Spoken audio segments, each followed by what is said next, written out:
हाँ भाई, good evening. Last lecture में हमने क्या पढ़ा था? कंसंट्रेशन टर्म्स, मोलरिटी पढ़ा, मोललिटी और फॉर्मेलिटी भी कर लिया था ना। फिर आज क्या पढ़ना है? आज हम पढ़ेंगे मोल फ्रैक्शन, फिर उसके बाद परसेंटेज कंपोजिशन और फिर पीपीएम और नॉर्मेलिटी। और नॉर्मेलिटी में हम एक ऐसा फॉर्मूला आज पढ़ेंगे, एक ऐसा कॉन्सेप्ट पढ़ेंगे जिसको फॉलो करते हुए आप फिजिकल केमिस्ट्री का कोई भी न्यूमेरिकल आराम से सॉल्व कर सकते हैं। ठीक है भाई, करें फिर स्टार्ट। और जो आपका वॉल्यूम स्ट्रेंथ ऑफ H2O2 है वो नेक्स्ट लेक्चर में करेंगे, आज कंप्लीट नहीं हो पाएगा, बस इतना ही पढ़ेंगे। हाँ हाँ बिल्कुल बिल्कुल, वो आज कंप्लीट हो जाएगा। आज के बाद है ना, एक दो क्वेश्चन आपके पीछे रह गए होंगे जो आप सोल्व नहीं कर पाए होंगे, वो सारे सोल्व हो जाएंगे। ठीक, करें स्टार्ट। तो सबसे पहले क्या करना है, बोलो भाई। टुडेज थॉट, तो लिखो एक अच्छा विचार आज लिखते हैं। नो डिसीजन इज रॉन्ग और right. No decision is wrong और right. Make a strong one. Make a strong one. Make लिखेंगे या टेक लिखते हैं? Make a strong one. ठीक है भाई, तो कोई भी डिसीजन आपका है वो सही या गलत नहीं होता, डिसीजन ओनली स्ट्रॉन्ग होना चाहिए। ठीक, टेक होगा क्या? बिल्कुल, टेक ए डिसीजन होता है, make a choice. Very good. तो नो डिसीजन इज रॉन्ग और right, take a strong one. ठीक है भाई, आगे बढ़ जाएं। अब इसके बाद नेक्स्ट देखो, सबसे पहले क्या पढ़ेंगे? Mole fraction. और मोल फ्रैक्शन को किससे रिप्रेजेंट करते हैं? स्मॉल एक्स से। क्या होता है mole fraction? Fraction of moles, यानी मोल्स का रेशो। तो रेशो किसका होता है भाई? भाई किसी का भी मोल फ्रैक्शन आपको फाइंड आउट करना है, उसके मोल्स को किससे डिवाइड कर देंगे? टोटल नंबर ऑफ मोल से डिवाइड कर देंगे। तो डेफिनेशन लिखो, it is defined as ratio of moles of a component to the total number of moles in solution। ठीक है भाई, बोलो कोई डाउट है क्या? जैसे फॉर एग्जांपल अगर हम बात करें बाइनरी सॉल्यूशन की, तो बाइनरी सॉल्यूशन में आपको पता है दो कंपोनेंट होते हैं। कौन सा? एक तो सॉल्यूट और दूसरा क्या होता है? सॉल्वेंट। ठीक, तो अब यहां पे आपको मोल फ्रैक्शन फाइंड आउट करना है सॉल्यूट का। कैसे फाइंड आउट करेंगे? Mole fraction of solute is equal to number of moles of solute divide by total moles, यानी number of moles of solute and number of moles of solvent को add कर देंगे तो total moles आ जाएंगे। बोलो इसमें कोई डाउट है क्या किसी को? ठीक, फिर इसके बाद आपको लिखना है मोल फ्रैक्शन ऑफ सॉल्वेंट। इसका क्या लिखेंगे बोलो? Number of moles of solvent divide by number of moles of solute plus number of moles of solvent. इसमें किसी को कोई डाउट है क्या भाई? समझ आया कि नहीं आया? अच्छा, अगर इन दोनों को हम ऐड कर दें क्या हो जाएगा? है 1 आ जाएगा, यानी mole fraction of solute plus mole fraction of solvent is equal to 1 होगा। तो यहां पे आप लिख सकते हैं mole fraction of solute plus mole fraction of solvent is equal to 1। यानी आपको अगर मोल फ्रैक्शन ऑफ सॉल्यूट पता है तो मोल फ्रैक्शन ऑफ सॉल्वेंट बता सकते हैं नहीं बता सकते? बिल्कुल बता सकते हैं। बोलो कोई डाउट है क्या? 1 माइनस कर देंगे ना। कैसे आया? जोड़ के दिखाऊं क्या? इन दोनों को जोड़ दिया तो ऊपर आ जाएगा number of moles of solute divide by number of moles of solute plus number of moles of solvent divide by denominator और न्यूमरेटर सेम हो जाएंगे। ठीक, कैंसिल हो गए, 1 आ जाएगा। ठीक, अब मान लीजिए भाई ये तो आपका बाइनरी सॉल्यूशन की बात कर रहे हैं, इसके अलावा मान लीजिए और कंपोनेंट्स हैं। जैसे आपने गैसेज ले ली या कोई और आपने मिक्सर लिया, जैसे ग्लूकोज, सुक्रोज और वाटर का सॉल्यूशन बनाया है, तो इसमें 3 कंपोनेंट हो गए, ए, बी और सी। इन तीनों को मिक्स किया, मान लीजिए ए के मोल्स थे Na, बी के थे Nb और सी के थे Nc, तो टोटल मोल्स कितने हो जाएंगे? Na plus Nb plus Nc। तो आप मोल फ्रैक्शन ऑफ ए क्या लिखेंगे यहां पे? बोलो भाई, number of moles of A divide by total moles. Similarly mole fraction of B क्या लिखेंगे, number of moles of B divide by total moles, और मोल फ्रैक्शन ऑफ सी क्या लिखेंगे, number of moles of C divide by total moles in solution. फिर इसके बाद क्या आएगा, बोलो भाई, mole fraction of A plus mole fraction of B plus mole fraction of C is equal to कितना आ जाएगा, 1 आ जाएगा। ठीक, तो कंपोनेंट 3 नहीं 4 भी हो सकते हैं, 5 भी हो सकते हैं, तो सबके मोल फ्रैक्शन का सम कितना आएगा, 1 आ जाएगा। इसमें तो कोई डाउट नहीं है ना, जिसको लिखना जल्दी से लिखो भाई। चलो फिर नेक्स्ट क्वेश्चन देखो भाई, find mole fraction of glucose in an aqueous solution if 54 gram glucose is present in 54 gram glucose is present in 90 ml water। क्या करेंगे भाई, ये तो बहुत आसान क्वेश्चन है। मोल फ्रैक्शन किसका फाइंड आउट करना है, ग्लूकोज का। क्या आएगा, मोल फ्रैक्शन ऑफ ग्लूकोज। सबसे पहले क्या पता होना चाहिए, number of moles of glucose. कितने आएंगे भाई number of moles of glucose, बताना जरा। 54 डिवाइड बाई 180 कितना आएगा, 3/10, यानी 0.3 लिख सकता, लिख सकता। और यहां पे वाटर के कितने मोल्स आ जाएंगे, आप इसको क्या लिख सकते हो, 90 ग्राम वाटर लिख सकते हैं, लिख सकते हैं, बिकॉज वाटर की डेंसिटी क्या होती है, 1 ग्राम पर ml। तो number of moles of water कितने आ गए, 90 divide by 18 that is equal to 5 moles. तो मोल फ्रैक्शन ऑफ ग्लूकोज क्या आएगा, 0.3 डिवाइड बाई 0.3 प्लस 5। तो आप लिख सकते हो mole fraction of glucose is equal to 0.3 divide by 5.3 that is equal to 3/53। Solve करूं इसको, किस पे जाएगा ये, पॉइंट फिर 0, एक 0 लिख दिया, 30 पे भी नहीं जा रहा, 0 फिर 300 हो जाएगा, 6 पे थोड़ा जाएगा, 6 से कम 5 पे जाएगा। फिर उसके बाद कितना बचेगा, बोलो, अरे 32 बचेगा क्या, 32 फिर 320 को फिर जाएगा, किस पे जाएगा, अप्रोक्स 7 पे। ठीक, इतना आ जाएगा। और मोल फ्रैक्शन ऑफ वाटर पूछ लिया जाए तो आपसे कितना आएगा, 1 - 0.0057, ऐसा कर लो, या जैसे इसका फाइंड आउट क्या है ऐसे भी कर सकते हैं, 5/5.3 आ जाएगा। एक ही बात है, कैसे भी कर लो। कितना आ रहा है, बोलो भाई, 0.947 3। Very good. ठीक है भाई, नेक्स्ट क्वेश्चन लिखो, find mole fraction of each component in following homogeneous mixture, in following homogeneous mixture of gases,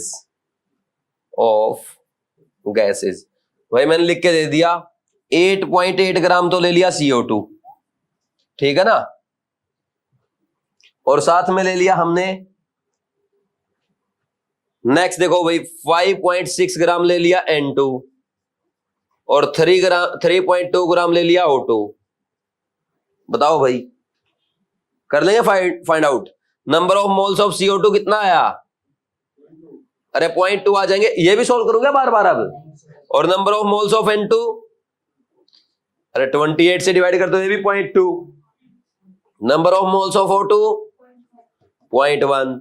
तो मोल फ्रैक्शन ऑफ CO2 बोलो जल्दी से, 0.2 divide by 0.5 that is 2/5 equal to 0.4। Similarly, mole fraction of N2 is equal to 0.2 divide by 0.5 कितना आ रहा है, ये भी 2/5 यानी 0.4 आ जाएगा। फिर इसके बाद और किसका रह गया है, O2 कितना आएगा, 0.1 divide by 1/5 that is equal to, है ना इजी। ये तो बच्चों वाली बात है, ये तो मैंने आपको समझाया, फॉर्मूला ऐसे अप्लाई करते हैं। अब करेंगे दो अच्छे क्वेश्चन, रेडी हो। मैं लास्ट डे तक आपको ऐसे ही पढ़ाऊंगा कि आपको कुछ नहीं आता और सब कुछ सिखाना है, ठीक। आगे बढ़ जाए, नेक्स्ट देखो। फिर इसके बाद क्वेश्चन लिखो एक, find mole fraction of solute, mole fraction of solute, mole fraction of solute in 1 molal aqueous solution. एक तो ये क्वेश्चन है भाई, ठीक।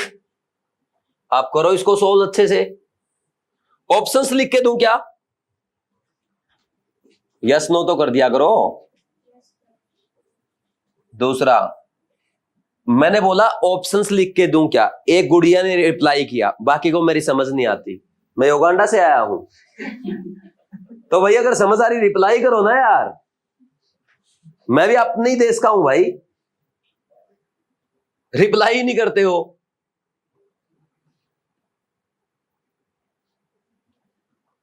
और बोलो भाई, सब बढ़िया? हाँ देखो, बकवास करा लो कितनी भी, अभी थोड़ी देर पहले नहीं बोल रहे थे आप। नेक्स्ट क्या है भाई? पॉइंट टू, इसका आएगा भाई 2.45 सेकंड। किस किस का आ गया? Very good. आपको मैं बता दूं, ये क्वेश्चन यूपीएससी एग्जाम में पूछा गया था, आईएएस में, वहां पे भी होते हैं ना केमिस्ट्री के एग्जाम। मेरा एग्जाम कैसा गया? मेरा भाई आज एमएससी फिजिकल केमिस्ट्री का था। आज मेरे साथ प्रॉब्लम ये हुई, मुझे ये चूज करना पड़ रहा था कौन सा क्वेश्चन करूं और कौन सा छोड़ूं। चॉइस आती है ना, सब कर दिए। 80 मार्क्स का पेपर आता है, मैंने सारे क्वेश्चन कर लिए। फिर मेरे को लगा यार इस क्वेश्चन को क्रॉस करो तो नया करेंगे दूसरा। फिर मैं एक पूरा डेरिवेशन करके 3 पेज का उसको क्रॉस करके फिर नया क्वेश्चन भी करेगा। एग्जामिनर का जो मन करे वो चूज कर ले भाई, तेरे को जो अच्छा लगे ना वो पसंद करके नंबर दे देना। मैं तो खूब कराया, एक्स्ट्रा नहीं करना होता। खैर मैंने उस पर क्रॉस कर दिया और उस पर लिख भी दिया, हाँ ठीक है आपको समझ में आ गया, मैंने सॉल्व किया है, please turn over. Next page पे देखे मैंने एक क्वेश्चन और कर रखा है, ठीक। कुछ टॉपिक तो अपने वाले ही आए थे जो हमारे आते हैं ना इसमें 11th-12th में। एक तो ये था फर्स्ट लॉ ऑफ थर्मोडायनेमिक्स, एक था rate constant order of reaction, इसके ऊपर नोट लिखना था। और क्या क्या थे भाई? और था अपना डी ब्रोगली इक्वेशन, और उसके अलावा एक दो, मतलब ऐसे थे 4-4 नंबर के, तो चारों वो थे अपने है सिलेबस में। अर्नियस इक्वेशन था, अरे बढ़िया बढ़िया लेके आ। उसने अर्नियस इक्वेशन पूछा, मैंने अर्नियस इक्वेशन का ग्राफ भी बना के बताया, और मैंने ये भी बताया कि इसमें स्लोप से आप एक्टिवेशन एनर्जी फाइंड आउट कर सकते हैं। जिसको समझ नहीं आ रहा टेंशन मत लेना, आगे सिखाऊंगा भाई। मोस्ट कुछ क्वेश्चन मतलब 50% से ज्यादा पेपर तो आपके 11th-12th में थे, 11th-12th का था, वो मैंने कर ही लिया, सबसे पहले वही किया। उसमें अगर नंबर काट लिए यूनिवर्सिटी पे केस कर दूंगा है ना, ठीक। बाकी मुझे एक फील आया आज टेस्ट अटेम्प्ट करने के बाद कि लाइफ में है ना हमेशा पढ़ते रहना चाहिए, हमेशा एग्जाम देते रहना चाहिए। ये नहीं कि चलो मैंने बीटेक कर ली, एमबीबीएस कर ली, एमडी कर ली, किसी ने एमटेक कर ली या पीएचडी कर ली फिर रुक गया। ठीक है, नई ब्रांच चूज कर लो, पढ़ते रहो। तो मैंने आज एक चीज फील की है और आज मैंने शपथ भी ली है कि मैं पूरी लाइफ पढ़ता रहूंगा, ठीक। जैसे डॉक्टर बी आर अम्बेडकर के पास कितनी डिग्री थी? 16 डिग्री थी, तो 16 अपने को भी करनी है, ठीक है ना, उनसे ज्यादा नहीं करनी, वो तो महान थे यार, ठीक, बाबा साहेब। नेक्स्ट देखो भाई, नेक्स्ट हम क्या लिखेंगे? Find molality of the aqueous solution of urea if mole fraction of urea is 0.25। ठीक है भाई, मोल फ्रैक्शन की यूनिट क्या होती है? यूनिट लेस है। बोलो कोई डाउट है क्या? अरे फ्रैक्शन है, रेशो, यूनिट लेस ही तो होगा। समझे कि नहीं समझे? करो फिर। फर्स्ट किस किस का आ गया? सेकंड आंसर आ गया। आसान है ना? अब देखो कोई फॉर्मूला नहीं रटना है, वही चीज सीखनी जो मैंने आपको बताया था। एक बार इसको भी ट्राई कर दो जल्दी से, फिर सॉल्व करेंगे। करें सॉल्व। सबसे पहले इस क्वेश्चन में देखो, उसने कहा find mole fraction of solute in 1 molar aqueous solution. अगर आपको सोल्यूट और सोलवेंट के मोल्स पता चल जाए, आप मोल फ्रैक्शन बता देंगे। वो तो अपने को डायरेक्ट गिवन नहीं है। क्या गिवन है? बोलो भाई क्या गिवन है? 1 मोलर एक्वस सॉल्यूशन। अब देखो एग्जाम में अगर आप ये नोट कर लेते हैं कि क्वेश्चन में क्या गिवन है और क्या फाइंड आउट करना है, 95% क्वेश्चन वहीं सॉल्व हो जाता है। उसके बाद ओनली कैलकुलेशन रह जाती है। तो हमेशा पहले ये लिखा करो गिवन क्या है और साथ में फाइंड आउट क्या करना है। इसको ऐसा नहीं लिखना जैसे बचपन में लिखते थे, given to prove hence proved, वैसा नहीं। क्या करना, बस अंडरलाइन कर दो, हाँ भाई मोलरिटी गिवन है, मोल फ्रैक्शन फाइंड आउट करना है, ताकि हमारे माइंड में क्लैरिटी रहे कि क्या प्रोसेस होगी आपकी। ठीक, जिसको यह पता चल जाता है एग्जाम में कि गिवन क्या है और फाइंड आउट क्या करना है, उसका 95% क्वेश्चन सोल्व हो जाता है। बाकी 5% कैलकुलेशन की या फॉर्मूला अप्लाई करने की फॉर्मेलिटी रहती है। समझे कि नहीं समझे? तो देखो अब यहां पे 1 मोल एक्वा सॉल्यूशन का मतलब क्या है? बोलो भाई 1 मोल ऑफ यूरिया। अच्छा यूरिया नहीं दिया क्या, सोल्यूट दिया है। 1 mole of solute in 1 kg solvent. Solvent क्या है भाई? वाटर है। बोलो अब एक बात बताओ, आपको ना मोल्स ऑफ सोल्यूट पता है? Number of mole of solute कितने हैं भाई? 1। अगर मोल ऑफ सोल्यूट सोलवेंट और पता चल जाए तो हो जाएगा काम। तो number of moles of solvent कैसे फाइंड आउट करेंगे? सोलवेंट वाटर है, कितना वाटर है? 1000 ग्राम है, तो 1000 डिवाइड बाई 18 कितना आएगा? 55.55 आएगा। ठीक, then mole fraction of solute, number of moles of solute divide by number of moles of solute plus number of moles of solvent. यही आएगा कि नहीं आएगा? बोलो भाई कोई डाउट है क्या? इसको सोल्व करें, बताऊं सोल्व करके? ऐसे करते देखो, ये लिखा 1 और इसको डिवाइड करना 56.5 से, ये नहीं जाएगा 1 पे तो पॉइंट लगा लिया, एक जीरो उतारा, तो जीरो उतारने के बाद एक जीरो यहां पे आ गया, अभी भी नहीं जा रहा। फिर 100 बना लिया इसको, फिर किस पे जाएगा? बोलो भाई, सॉरी 100 यहां लिखना, यहां लिखना है। किस पे जाएगा? अब 1 पे जाएगा ना, तो ये हो जाएगा 56.5 और यहां जाएगा 1। एक ही ऑप्शन में है, चेक करो कौन सा ऑप्शन है? Second, answer 2। बोलो कोई डाउट है क्या भाई? कर सकते हैं नहीं कर सकते ऐसे? ये क्वेश्चन पहले आईएएस में पूछा गया है, फिर उसके बाद एज इट इज नीट में आया है। जैसे आपके क्वेश्चन आते ना, ऐसे ही आते हैं यूपीएससी में, जो केमिस्ट्री वो परी वगैरह देते ना, उसमें ऐसे ही क्वेश्चन आते हैं। ठीक, नेक्स्ट देखो, find molality of aqua solution of urea if mole fraction of urea is 0.25। तो इसका मतलब क्या है भाई? मोल फ्रैक्शन ऑफ यूरिया क्या लिखोगे आप, मुझे बताना एक बार, कैसे लिखोगे? आप यहां पे लिखोगे 0.25 है, ठीक, और यहां पे मोल फ्रैक्शन ऑफ वाटर कितना आएगा? एक्वा सॉल्यूशन है 0.75, 1 में से माइनस कर दिया, कोई डाउट नहीं होना चाहिए।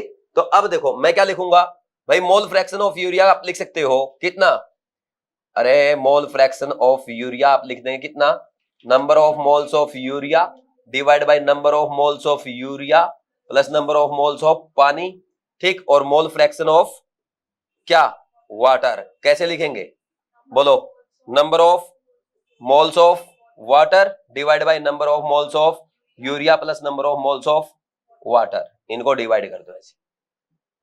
ठीक, कर सकते हैं नहीं कर सकते? ऐसा समझ आया ना?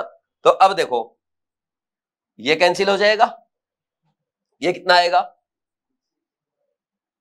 Number of moles of urea upon number of moles of water. Mole fraction of urea कितना है? 0.25 है, 0.25 divide by mole fraction of water कितना है? 0.75। यही है क्या? तो number of moles of urea divide by number of moles of water कितना आया भाई? 1/3। अच्छा ये रेशियो आ रहा है, मैं काम करता हूं, रेशियो को ही मान लेता हूं ना, इतना ही मोल्स मान लिया करो, कोई दिक्कत नहीं कैलकुलेशन में। Number of moles of urea कितने मान लिया आपने? 1, और number of moles of water कितना मान लिया? 3। बोलो कोई डाउट है क्या? समझे कि नहीं समझे? ये वाला क्वेश्चन ये मैं बाद में बता दूंगा, अभी रुक जाओ। अब नेक्स्ट देखो, अब इसमें क्या है भाई? आपको क्या बताना, बताओ, मोलैलिटी बताना है ना। मोलैलिटी किसका, सॉल्यूट का ही लिखा जाता है। तो इसमें number of moles of solute कितना है, 1 divide by mass of solvent. अरे मास ऑफ वाटर कितना आएगा यहां से, 3 इंटू 18 इक्वल टू 54 ग्राम। तो 54 को किससे डिवाइड कर दोगे, 1000 से। कितना आ जाएगा, molality is equal to 1000 upon 54, 2 पे काट लो, कितना आएगा 500 अपॉन 27। कितने पे गया, 1 पे गया, 27 1 जा 27 बच गया 23, तो 230 कितने पे जाएगा, 8 पे। 27 8 जा कितना होता है, अब ये नहीं पता सर, कैलकुलेटर से मत किया करो, है ना, कैलकुलेटर से कोई नहीं करेगा, यूज नहीं करना कैलकुलेटर मेरी क्लास में, मैं भी तो यूज नहीं कर रहा यार। कैसे करेंगे, 8 7 जा 56, 8 2 जा 16 और 5 216, तो कितना आएगा, 8 पे जाएगा, बच गया 14, फिर पॉइंट, अब 27 5 जा होता है 135, तो 18.5 मोलल। किस किस का ठीक था, वेरी गुड। कैलकुलेटर मत यूज करो। हाँ, अरे वो तो आपकी कैलकुलेशन ठीक है, आपको समझ में आता है, लेकिन मेरे को सबको बताना ना, ये बच्चे 11th की भी तो बैठे हैं। हाँ ठीक है, आप अरे एक्चुअल में प्रोसेस तो वही हुई ना आपकी, 1/3 लिख दिया मैंने उसको, प्रोसेस तो वही हुई ना भाई। नहीं समझे यार मेरी बात, मैंने उसको कैंसिल करके पूरा सोल्व करके बता दिया, नहीं समझे क्या। नेक्स्ट देखो, हाँ गुड़िया बोलो, कहां से समझ में नहीं आया।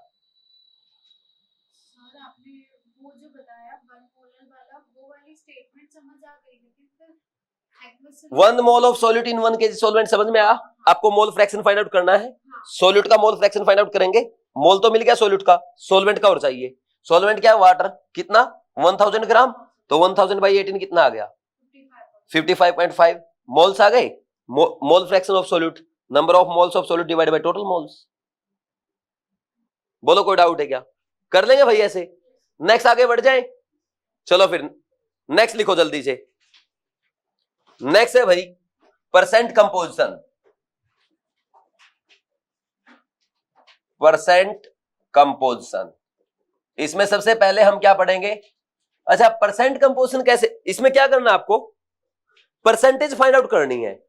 परसेंट यानी पर 100 फाइंड आउट करते थे ना भाई। जैसे बचपन में आप क्या बोलते थे भाई, आपके एक सब्जेक्ट में मार्क्स आए कितने 42, टोटल मार्क्स कितने थे 50, तो 50 में से 42 कितना परसेंट हुआ, तो आप लिखते थे 42 divide by total number into में 100, कितना आ गया 84%। ऐसे किया ना, तो ऐसा ही यहां पे करना है। अब जैसे अगर हम बात करें भाई, आपको weight by wait percent find out करना है, तो वेट बाई वेट परसेंट कैसे फाइंड आउट करेंगे, बोलो भाई। ये करते हैं आप सोल्यूट के लिए, किसके लिए, सोल्यूट के लिए। तो आप लिखेंगे wait of solute divide by weight of, भाई टोटल वेट करोगे, टोटल वेट किसका, सॉल्यूशन का वेट, ठीक। और ये रखते हैं हम ग्राम्स में, दोनों ग्राम्स में रखते हो आप। वैसे केजी में भी रखोगे तब भी कोई दिक्कत नहीं है, कोई कैंसिल हो जाएगा, बट नॉर्मली जो बात की जाती है ग्राम्स में ही करना आप, है ना। तो इनटू में क्या आएगा 100, ये आ गया भाई। इसमें किसी को कोई डाउट है क्या। अब देखो ये तो आपको समझ में आ गया अच्छे से। अब यहां पे मैं क्या लिखता हूं, यहां पे मान लीजिए मैंने लिख दिया 10% weight by wait glucose solution है। बताओ इसका मतलब क्या है, 10 gram glucose is present in 100 gram solution. बोलो भाई कोई डाउट है क्या, समझ में आया कि नहीं आया। परसेंट का मतलब यही होता है, जैसे मैं बोल दूं भाई अपनी क्लास में 20% गर्ल्स है, तो इसका मतलब क्या होगा 100 में से कितनी गर्ल्स है 20। बोलो कोई डाउट है क्या।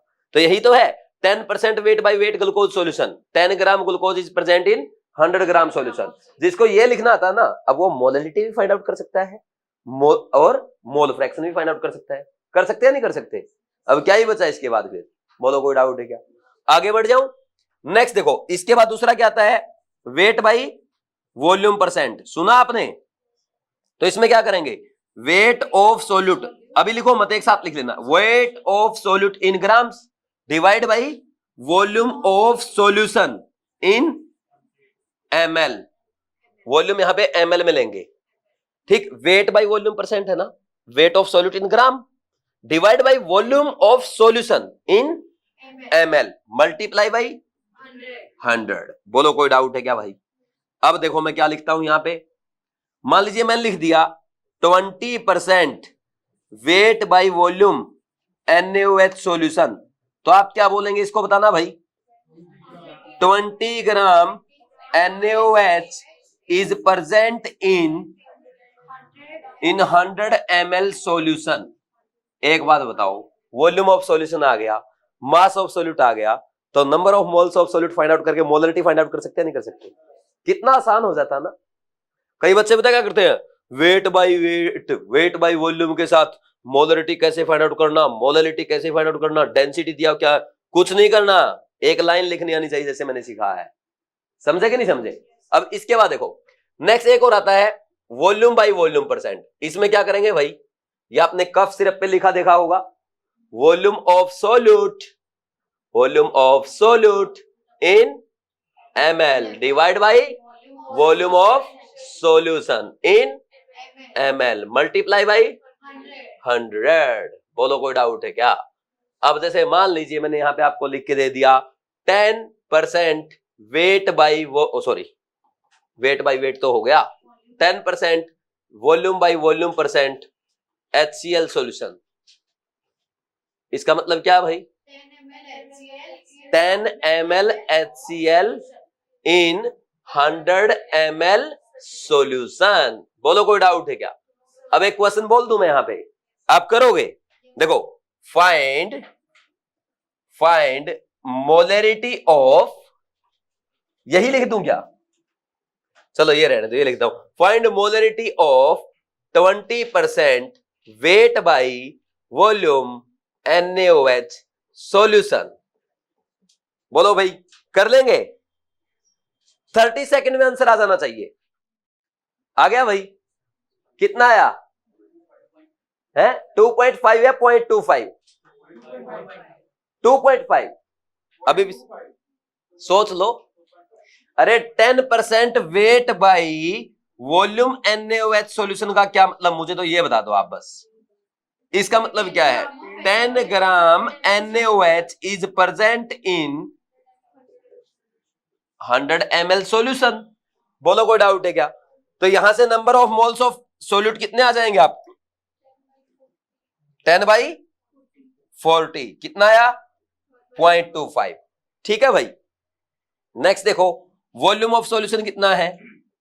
0.1 लीटर। अब मोलरिटी भी मैं ही कैलकुलेट कर देता हूं, 0.25 divide by 0.1 that is equal to 2.5 molar. ईमानदारी से बताना किस किस का ठीक था? है क्वेश्चन में कुछ? आप सोल्व कर रहे हो, देख लो। फर्स्ट डे कोई बच्चा सोल्व नहीं कर पा रहा था, आज 90% से ज्यादा बच्चों के हाथ उठ रहे हैं, और दूसरे भी कर लेंगे, घर जाके कर लेंगे।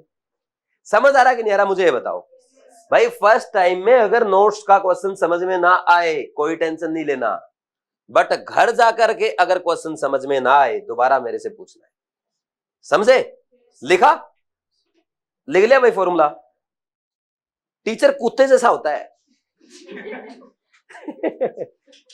टीचर से आप जितना प्यार करोगे ना, उसका दोगुना आपको लौटाएंगे। कभी भी नोट करना, आप टीचर की जितनी रिस्पेक्ट करोगे ना, उससे ज्यादा आपकी करेंगे वो। आप करके देख लो, अभी साथ के साथ क्वेश्चन करना, मैं पूछूंगा आ गया समझ में, यस सर, नो सर, तो आप देखना साथ के साथ फिर स्पीड कैसे बढ़ती है टीचर की। ठीक है? और प्यार ही एक ऐसी चीज है जिसे दुनिया को जीता जा सकता है। ठीक? कभी लाइफ में मौका मिले तो पढ़ना। किसको? रूमी को। सुना जलालुद्दीन रूमी कौन है? नहीं सुना?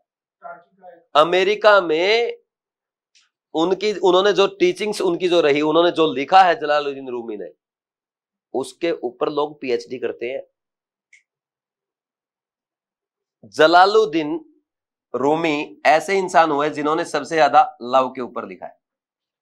अब तो पढ़ेंगे सर, पढ़ना समझ में आ जाएगा कैसा लिखा है। ठीक?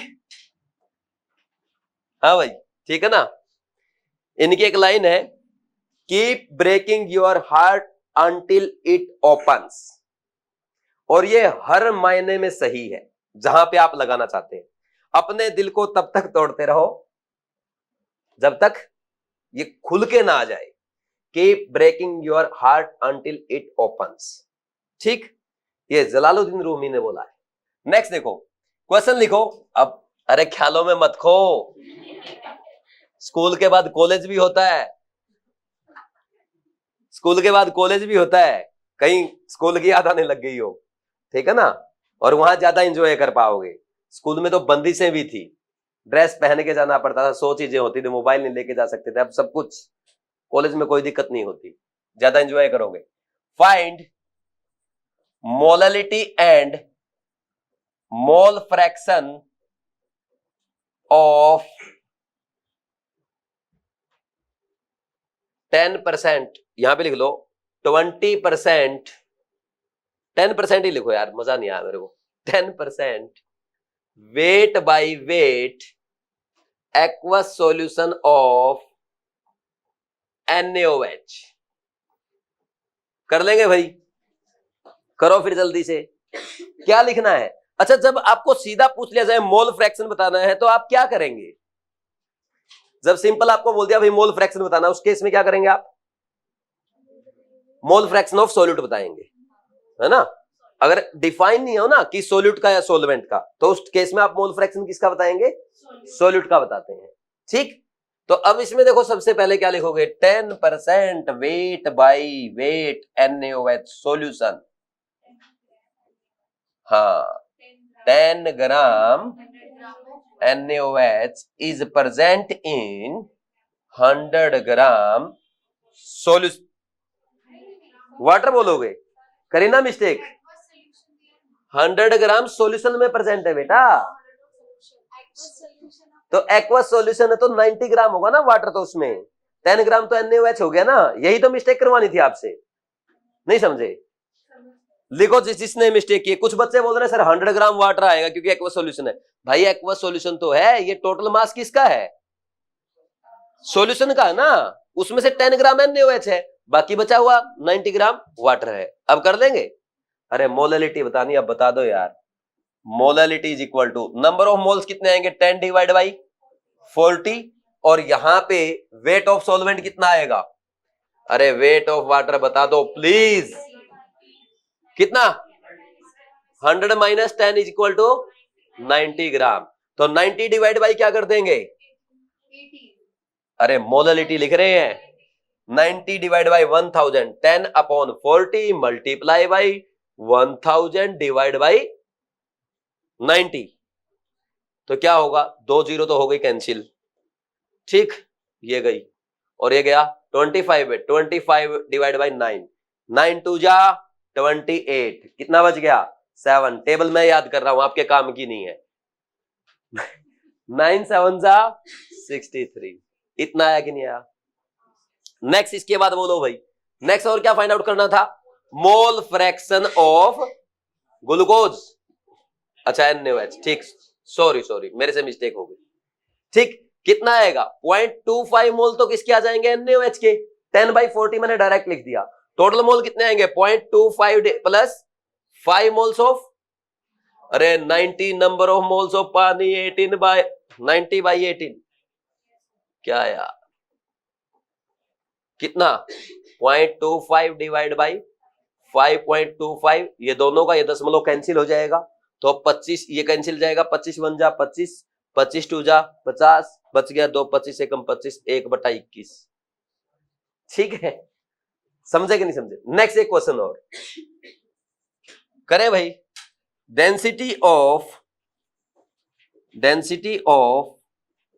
12% weight by wait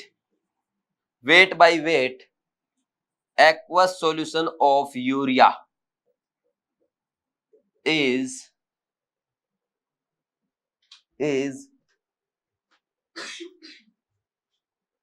1.2 gram per ml. Then find molarity and mole fraction of urea.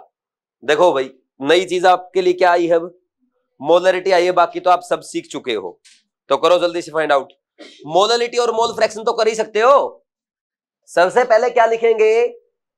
भाई इसका 12% weight by weight aqueous solution of urea, इसका मतलब बता दो बस मुझे।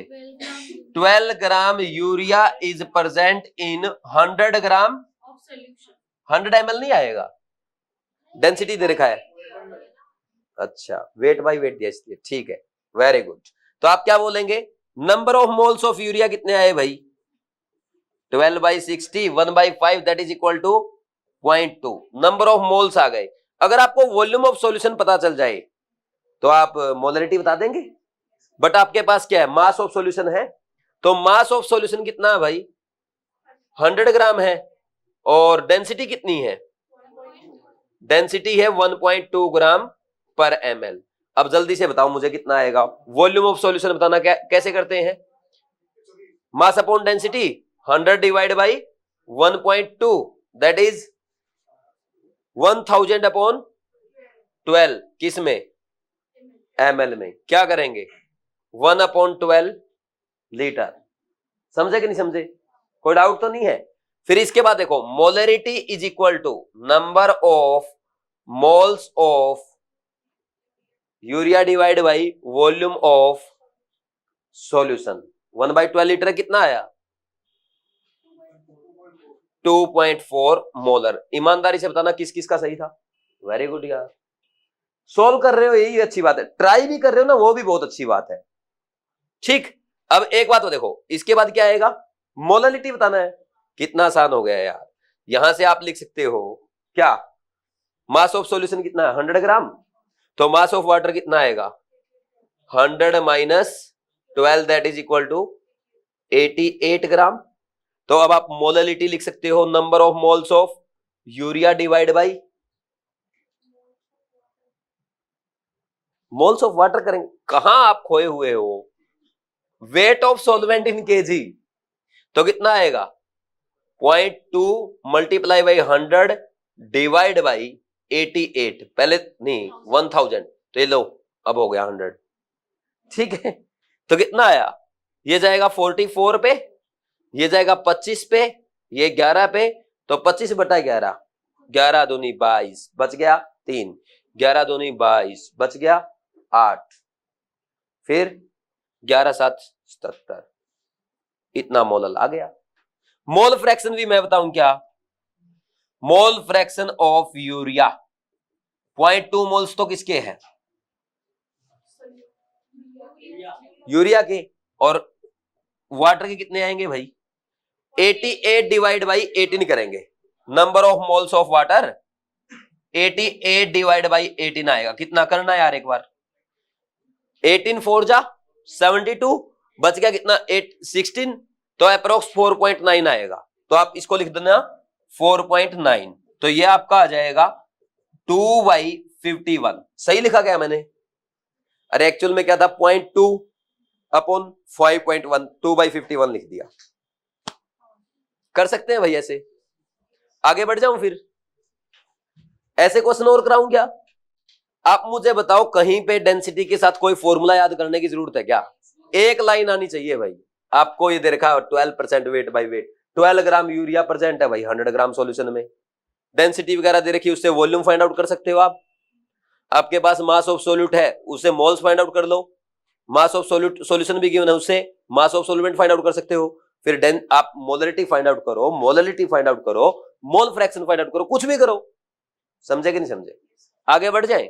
नेक्स्ट देखो फिर इसके बाद, पक्का नेक्स्ट इसके बाद क्या है, मानसी कॉपी कर रही है, समझे है ना, यही बोला ना, मेरे कान देखो कितने तेज है। साइड वाली गुड़िया को नहीं सुना, मुझे सुन गया, ध्यान से रहना मेरी क्लास में भाई। Find weight by weight percent of 4 molal aqueous solution of NaOH। करो भाई इसको solve. Find weight by weight percent of 4 molal aqueous solution of NaOH।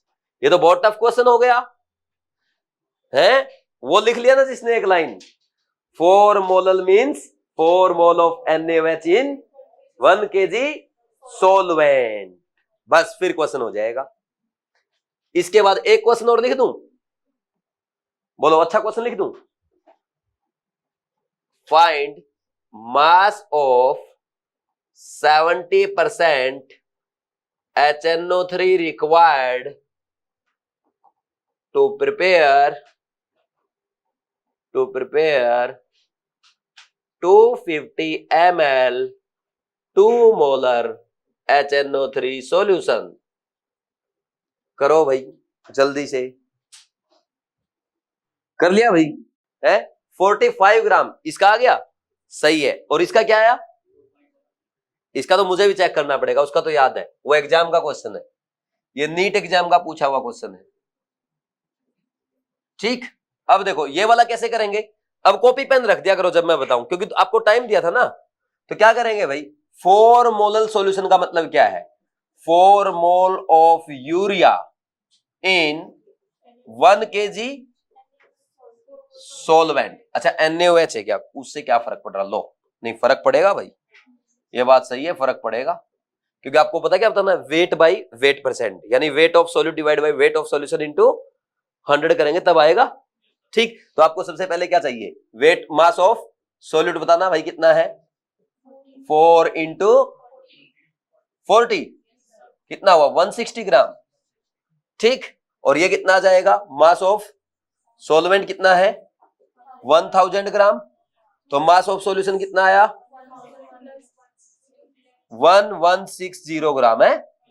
और अब आपको क्या बताना है, वेट बाई वेट परसेंट, तो वेट ऑफ सॉल्यूट कितना है 160 डिवाइड बाई 1160 इंटू 100, इतना परसेंट आ जाएगा। इसको सोल्व कर लो, ये कैंसिल हो गया यहाँ पे, ये 29 4 जा 16 116 होता है ना, सही लिखा गया मैंने। और ये आ गया 4, ये आ गया आपका 400 डिवाइड बाई 29, इसको सोल्व करो। 29 1 जा 29 बच गया 11, तो 29 3 जा कितना होता है 87, और पॉइंट कितना बचेगा, उसके बाद कितना बचेगा 23, तो 29 9 जा कितना होता है, ज्यादा होता हो तो 29 7 जा भी जाएगा, 29 7 जा 207, सही ना। और फिर 29 4 जा 116, ठीक, तो इतना आ जाएगा। बोलो कोई डाउट है क्या। तो टेबल इसलिए बोल रहा हूं याद करने का, अगर आपको फिजिक्स और फिजिकल केमिस्ट्री स्ट्रॉन्ग करनी है, डेली एक काम करो भाई, आप 11 से 30 तक टेबल लिखें, उसके अलावा आप 1 से 25 तक स्क्वायर लिखें, और 1 से 15 तक क्यूब लिखें।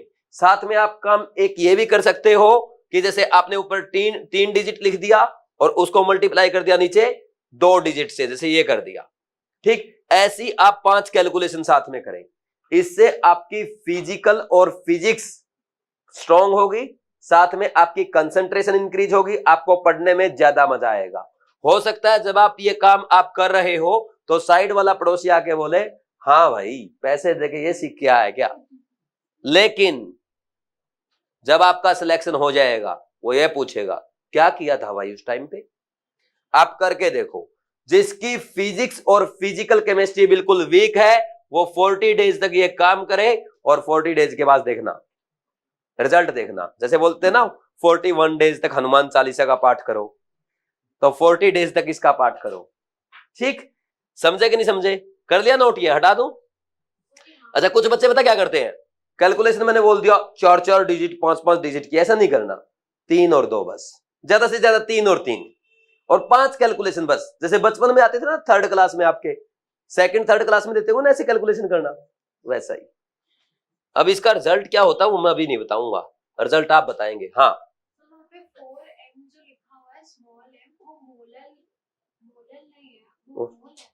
मोलल है बेटा, मोलल, स्मॉल m से मोललिटी को डिफाइन करते हैं ना। 4 मोलल का मतलब क्या हुआ, 4 mole of NaOH in 1 kg solvent, नहीं समझे। नेक्स्ट देखो, find mass of 70% HNO3 required to prepare 250 ml 2 molar HNO3 solution, 45 gram. किस किस का आंसर आ गया, वेरी गुड, इस बार सब नहीं कर पाए। हाँ मोलल और मोल सेम नहीं है, आप मेरे से बाद में पूछना इसको, अब इसको छोड़ दो एक बार, है ना, बाद में बता दूंगा। अब देखो इसमें क्या करना है, उसने भाई ये पूछा कि आपको 70% HNO3 सॉल्यूशन का कितना मास चाहिए ताकि आप 250 ml 2 मोलर HNO3 सॉल्यूशन बना सके? तो पहले तो ये समझो कि वो 70% HNO3 सॉल्यूशन का क्या मतलब है। उसका मतलब ये है कि अगर आप 100 ग्राम सॉल्यूशन लेंगे तो उसमें आपका प्योर HNO3 कितना होगा? ओनली 70 ग्राम होगा। ठीक, तो अब आपको टोटल HNO3 कितना चाहिए वो आप यहां से फाइंड आउट कर सकते हैं। नंबर ऑफ मोल्स लिख देंगे, क्या होता है मोलरिटी इनटू वॉल्यूम। कितना है मोलरिटी 2 और वॉल्यूम कितना है 0.25 लीटर, कितना आया 0.5 मोल्स। तो मास कितना आ जाएगा, मास ऑफ HNO3 बोलो भाई कितना आएगा 0.5 मल्टीप्लाई बाई मोलर मास कितना होता है इसका, हाइड्रोजन का 1, नाइट्रोजन का 14 और कितना है 3 ऑक्सीजन है 48, टोटल कितना हो गया 63। तो ये आ जाएगा आपका 31.5 ग्राम, 63 का आधा कर दिया। अब देखो, अब उसने पूछा कितना मास रिक्वायर्ड होगा, आपको इतना मास चाहिए। ठीक, तो 70% सॉल्यूशन जो आप लेंगे, अगर आप 100% सॉल्यूशन लेते ना, 100 ग्राम का सॉल्यूशन लेते, उसमें ओनली 70 ग्राम है HNO3, तो 31.5 किससे मिलेगा बोलो भाई। आप ऐसा लिखेंगे ना 70 ग्राम HNO3 is present in 100 gram solution बोलो, और 1 ग्राम HNO3 is present in 100 divide by 70 gram solution. और फिर क्या लिखोगे 31.5 ग्राम HNO3 solution is present in 100 divide by 70 multiply by 31.5, एक जीरो से जीरो कैंसिल और उसको लिख दो 315 डिवाइड बाई 7, डिवाइड करना 40 ग्राम आ जाएगा। तो ये 40 ग्राम सॉल्यूशन रिक्वायर्ड होगा। अब आपके माइंड में डाउट पता क्या आ रहा है, जो घूर घूर के देख रहे हो रिप्लाई नहीं कर रहे हो, इसका रीजन बताऊं कि सर यहां पे उसने ओनली 70% लिखा है, ना तो वेट बाय वेट लिखा, ना वेट बाय वॉल्यूम लिखा, ना वॉल्यूम बाय वॉल्यूम लिखा। आपको कहां से पता चला मैं बताऊं, ये लिख रखा फाइंड मास, मास फाइंड आउट करना है, यानी उसने 70% वेट बाय वेट सॉल्यूशन ही दिया होगा। समझे कि नहीं समझे, बोलो कोई डाउट है क्या? अब तो क्लियर है, दोबारा बता दूं, दोबारा क्या है भाई, आप इस ये जो आपको सॉल्यूशन प्रिपेयर करना है, इसमें HNO3 कितना चाहिए होगा वो फाइंड आउट कर लिया, नंबर ऑफ मोल्स, उससे नंबर ऑफ मोल्स को मोलर मास से मल्टीप्लाई करके टोटल मास आ गया जितना चाहिए है। अब आपके पास 70% HNO3 सॉल्यूशन है, यानी जिसमें 70 ग्राम HNO3 किसमें प्रेजेंट है 100 ग्राम सॉल्यूशन में, हमें चाहिए 31.5, यूनिटरी मेथड है, 1 gram is present in 100 by 70 gram solution, 31.5 gram is present in 100 by 70 multiply by 31.5 ग्राम, तो 45 ग्राम सॉल्यूशन। बोलो कोई डाउट है क्या? रितु समझ में आया? आगे बढ़ जाए भाई।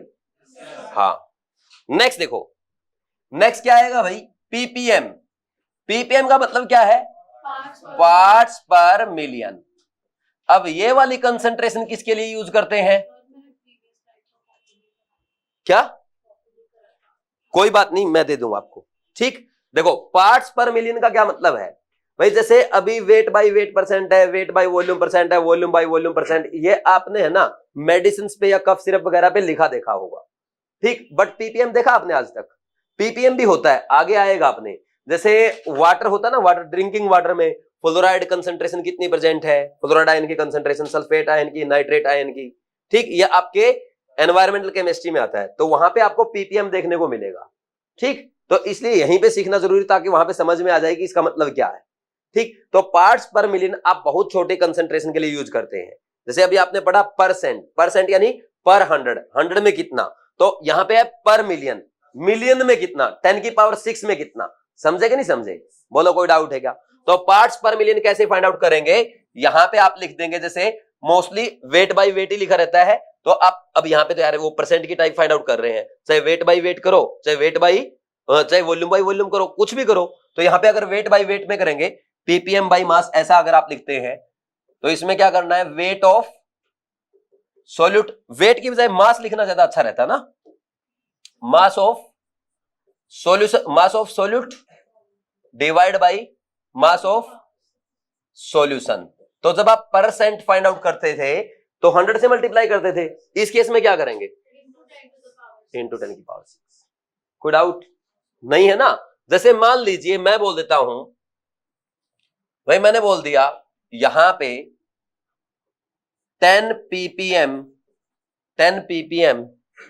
CaCO3 सॉल्यूशन, इसका मतलब क्या है भाई, बोलो क्या बोलेंगे 10 ग्राम CaCO3 इन, बोलो 10 की पावर 6 ग्राम सॉल्यूशन। बोलो कोई डाउट है क्या?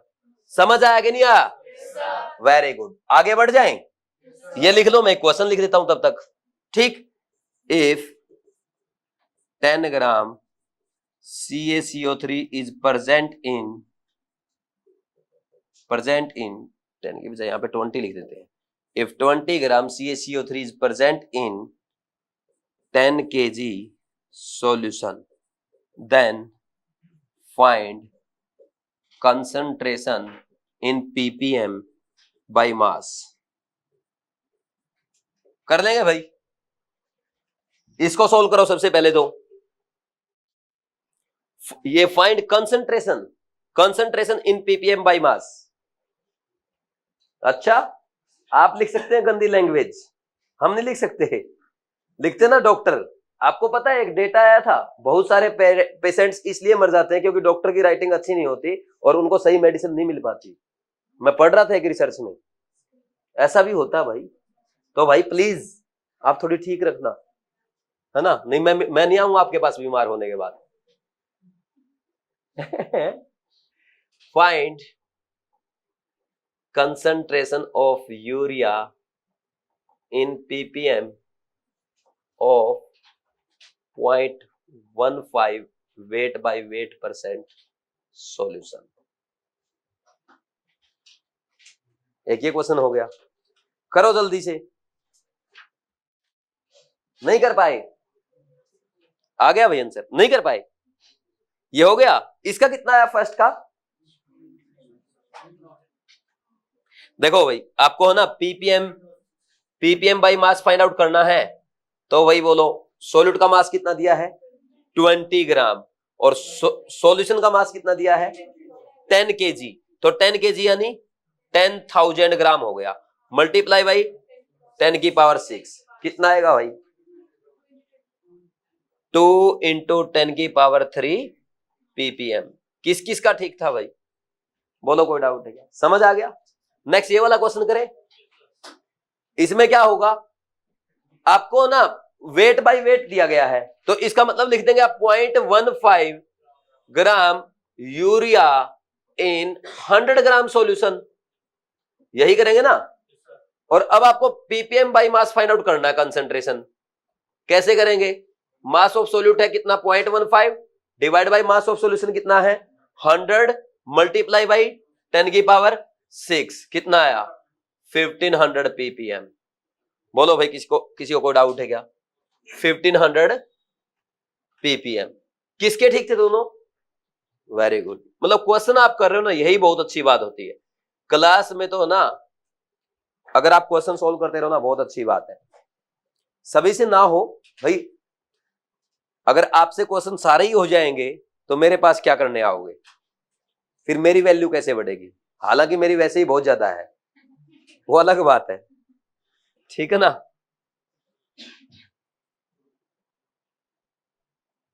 नेक्स्ट एक क्वेश्चन और लिख दूं, फिर यहां पे जगह दिख रही है 5 नहीं, यहां पे आप लिखो 2.5 इंटू 10 की पावर -3 मोलल एक्वस सॉल्यूशन हो। अब सुनो बेटा, ये मोलल है ना, ये मोललिटी होता है स्मॉल m से, ठीक है ना। Molal aqueous solution of NaOH is given, then find concentration of NaOH in ppm by mass। बोलो भाई फाइंड आउट कर सकते हैं या नहीं कर सकते? जल्दी से करो, ये भी इजी सा क्वेश्चन है। किया भाई? अरे इसमें करना ही क्या है भाई, 2.5 इंटू 10 की पावर -3 मोलल एक्वस सॉल्यूशन दिया है, क्या लिखेंगे 2.5 इंटू 10 की पावर -3 मोल ऑफ NaOH इन, बोलना भाई 1 kg सॉल्वेंट ना। अब देखो अब कॉपी पेन रख दो यार एक बार, ठीक। सॉल्वेंट आपका वाटर है, ठीक, क्योंकि एक्वस सॉल्यूशन दिया है। देखो क्या लिख सकते हैं अब, मास ऑफ NaOH बताओ कितना आएगा 40 मल्टीप्लाई बाई, ऐसे लिख लो, लो आपकी तरह लिख लो, नंबर ऑफ मोल्स इंटू 40 कितना आया? 0.1 आएगा पक्का? देख लो 0.1 ग्राम आया क्या?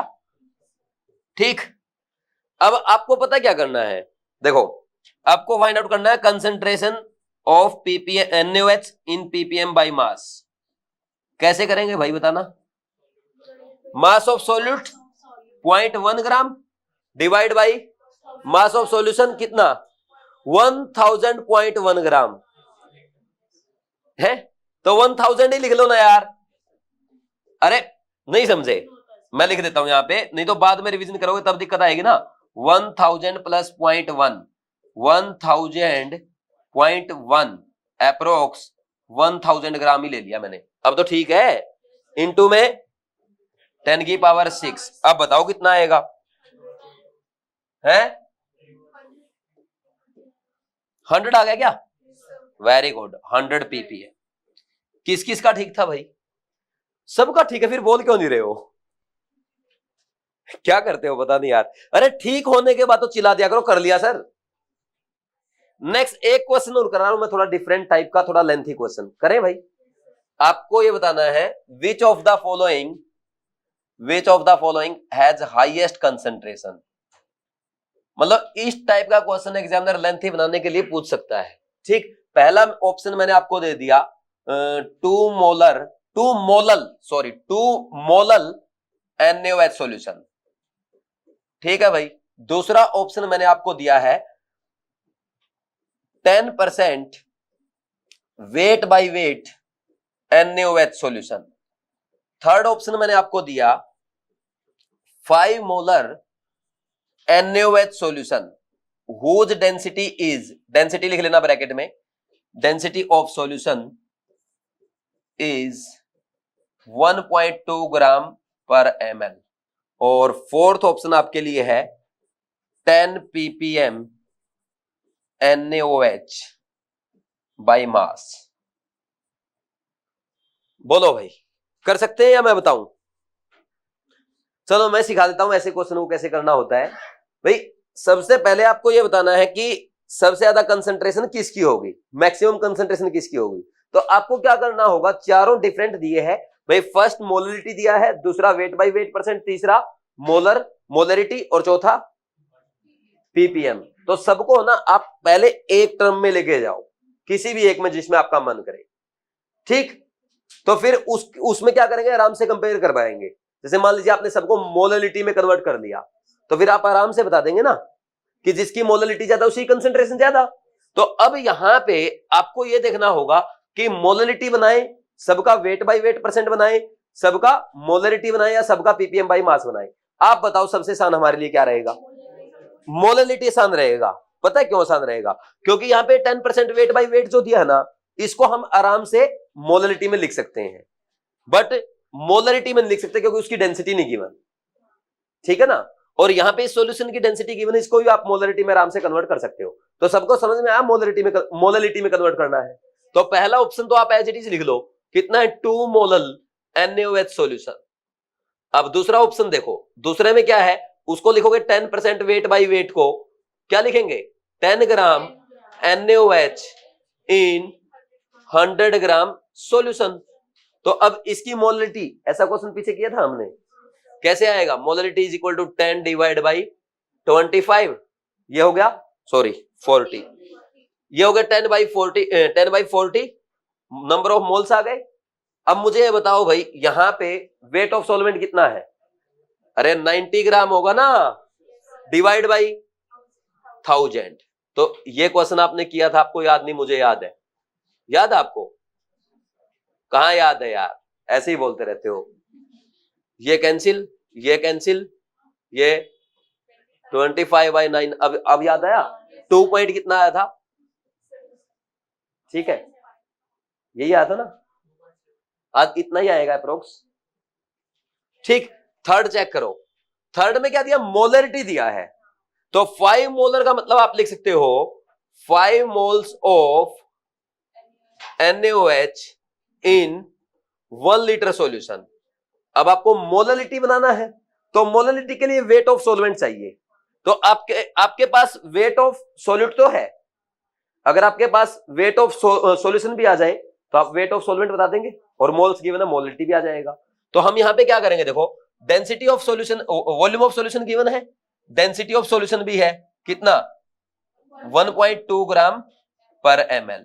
तो यहां से लिखो भाई, यहां से लिखो मास ऑफ सॉल्यूशन कितना आएगा, डेंसिटी इंटू वॉल्यूम, 1.2 इंटू 1000 कितना आया, अरे बोलो 1200 ग्राम आ गया क्या। और मास ऑफ सोल्यूट कितना है, अरे 5 मोल्स है, मल्टीप्लाई बाय 40 कितना आया 200 ग्राम। एक बात बताना भाई, मास ऑफ सोलवेंट कितना आएगा है 1000 ग्राम यानी 1 kg। यानी आप क्या बोलोगे भाई, मोलरिटी कितना आएगा, नंबर ऑफ मोल्स कितने हैं 5 divide by wait of solvent in KG 1, तो 5 मोलर। ठीक हो जाएगा। अब इसकी और फाइंड आउट करनी, देखना 10 ग्राम NaOH इन 10 की पावर 6 ग्राम सॉल्यूशन। क्या करेंगे भाई, यहां पे आप देखो मोलरिटी फाइंड आउट करो, नंबर ऑफ मोल्स 10/40 आ गया, divide by wait of solvent in KG. यार 10 लाख में से 10 हटा देंगे, कोई फर्क पड़ेगा, अरे आप ये देखो मास ऑफ सॉल्यूशन कितना है 10 की पावर 6 ग्राम है, तो हम ये लिख सकते हैं मास ऑफ सॉल्वेंट भी यही लिख सकते हैं ना, क्यों लिख सकते हैं, ये कितना आएगा 1000 kg आ जाएगा। क्यों, अरे क्योंकि सॉल्यूट का मास बहुत ही कम है ना, इग्नोर कर दिया। अरे 10 ग्राम 10 लाख के आगे कुछ है क्या, नहीं यार बोल नहीं रहे हो। तो डिवाइड बाई 1000, ऊपर आएगा 0.25 डिवाइड बाई 1000, 2.5 इंटू 10 की पावर -4 मोलर। कौन सा सबसे ज्यादा भाई, थर्ड। ईमानदारी से बताना किस किस का आंसर आ गया था, आ गया था, वेरी गुड यार। फिर मैं इतनी मेहनत क्यों कर रहा हूं, क्वेश्चन सोल्व कर लेते हो, आप सोल्व भी कर लेते हो और बोलते भी नहीं हो। बेटा देखो ये आपको समझ में आया, 10 ppm मींस 10 ग्राम NaOH इन 10 की पावर 6 ग्राम सॉल्यूशन। ठीक, अब देखो मास ऑफ सॉल्यूशन कितना 10 की पावर 6 ग्राम यानी 10 लाख ग्राम। तो मुझे क्या चाहिए मोलरिटी के लिए, wait of solvent, mass of solvent चाहिए ना, तो mass of solution minus mass of solute करोगे, 10 लाख में से 10 हटा दो, हटा दो, लिखो 9,99,990 ग्राम, उसको 10 लाख ही लिख लो ना उसको, ठीक है। नेक्स्ट है भाई नॉर्मेलिटी, नेक्स्ट हेडिंग लिखो नॉर्मेलिटी। इसको किससे रिप्रेजेंट करते हैं, कैपिटल N, वेरी गुड। आपने मोलरिटी पढ़ा, molarity is defined as number of moles of solute present in 1 litre solution.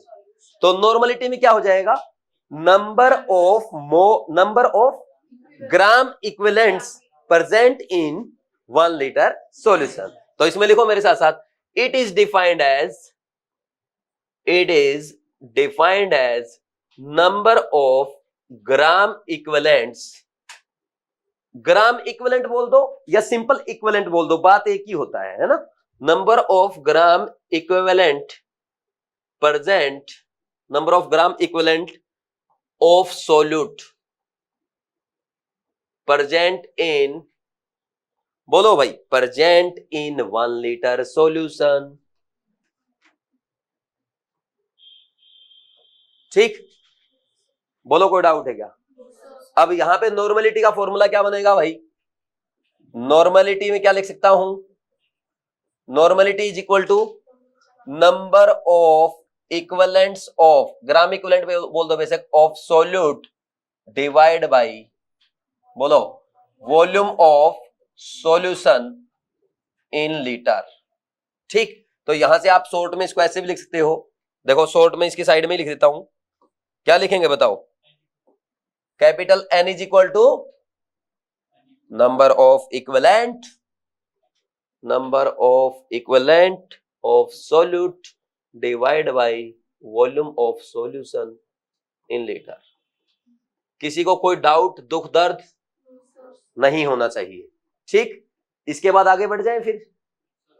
अब बात यह है, अभी मत लिखो, एक साथ लिख लेना, अभी समझ लो, ये बहुत इंपॉर्टेंट कॉन्सेप्ट है। अब कॉपी पेन रख दो, इसमें डाउट आता है बच्चों को, लेकिन आपको नहीं आएगा क्योंकि आपने कॉपी पेन रख दिया है, ठीक। तो इसमें क्या करेंगे, नंबर ऑफ इक्विवेलेंट नहीं आता। अब आपको नंबर ऑफ इक्विवेलेंट क्या होता है? नंबर ऑफ इक्विवेलेंट या gram equivalent? Number of gram equivalent बोल दो या equivalents equal to weight divided by equivalent weight होता है। क्या बोलेंगे? Weight divide by equivalent weight होता है। अब इक्विवेलेंट वेट क्या होता है? इक्विवेलेंट वेट क्या होता है? Equivalent weight is equal to molecular mass. Molecular mass जरूरी नहीं है, यहां पे एटम के लिए एटॉमिक मास भी हो सकता है। तो बेटर है कि हम जो लिखते हैं ना कैपिटल एम, है ना, कैपिटल एम एटॉमिक मास के लिए भी और मोलिकुलर मास के लिए भी, divide by n factor. N factor क्या होता है अभी मैं आपको सिखाऊंगा, ठीक, समझे? अब मैं यहां पे क्या करूंगा, नंबर ऑफ इक्विवेलेंट लिख सकता हूं भाई। यहां पे आप लिखोगे weight divide by molar mass divide by n factor, ऊपर चला जाएगा। ये होगा कि नहीं होगा? और ये क्या होता है? Weight divide by molar mass is equal to number of moles into में एन फैक्टर। अब हम लिख सकते हैं number of equivalents is equal to, बोलना एक बार, है बाई इक्विवेलेंट वेट। एक तो ये हो गया, दूसरा एन इंटू एन फैक्टर हो गया, तीसरा weight into n factor upon M है। वहां कहा जा रहे हो? एन इंटू वी कर दो ना, यहां से नॉर्मलिटी इंटू वी, वॉल्यूम भी तो हो सकता है वहां से, और volume of solution in litre. अच्छा, ये है सबसे ज्यादा इंपॉर्टेंट। यहां से बहुत सारे क्वेश्चन आपके फिजिकल केमिस्ट्री के आगे भी सोल्व होंगे जब आप रेडॉक्स रिएक्शन पढ़ेंगे। तो मैंने इसको कर दिया येलो से हाईलाइट, और जिस पे येलो पेन चल गया वो इंपॉर्टेंट है। समझे कि नहीं समझे भाई? बोलो, कोई डाउट है क्या? अब देखो, हाँ, वैलेंसी फैक्टर, एन फैक्टर बोल दो या वैलेंसी फैक्टर बोल दो, एक ही बात है, ठीक। अभी मैं सिखाऊंगा अभी आपको। अब देखो, एक बात बताओ, अभी लिखो मत दोनों 11th वाली लड़कियां। कौन लिख रहा था? ये लिख रहे होगी फिर गुड़िया, है ना, सॉरी आप मत लिखो, ठीक। N into n factor divide by volume of solution in litre. यहां से मैं क्या लिख सकता हूं? अरे बोलो जल्दी से। Number of moles divide by volume of solution in litre क्या होता है? नॉर्मलिटी क्या आ गया? Equal to molarity into n factor. ये भी अपने काम आएगा कि नहीं आएगा? ठीक। अच्छा, एक काम करना, अब एक नोट लिख रहा हूं मैं जो आपके काम आएगा क्वेश्चन सोल्व करने में। नोट में ये है, कभी भी आप डायरेक्ट है ना नॉर्मलिटी कैलकुलेट मत करो, पहले मोलरिटी फाइंड आउट करो, उसको एन फैक्टर से मल्टीप्लाई कर दो, सिंपल है। वैसे तो आप कर सकते हो, number of equivalent find out करना था, वॉल्यूम से डिवाइड कर देना, volume of solution in litre. But मैं कहता हूं पहले मोलरिटी फाइंड आउट करो और फिर एन फैक्टर से मल्टीप्लाई कर देना। तो क्या लिखेंगे? No, first we find molarity of the solution then normality. और कैसे फाइंड आउट करते हैं? Normality equal to M into n factor. इसमें किसी को कोई दिक्कत है क्या?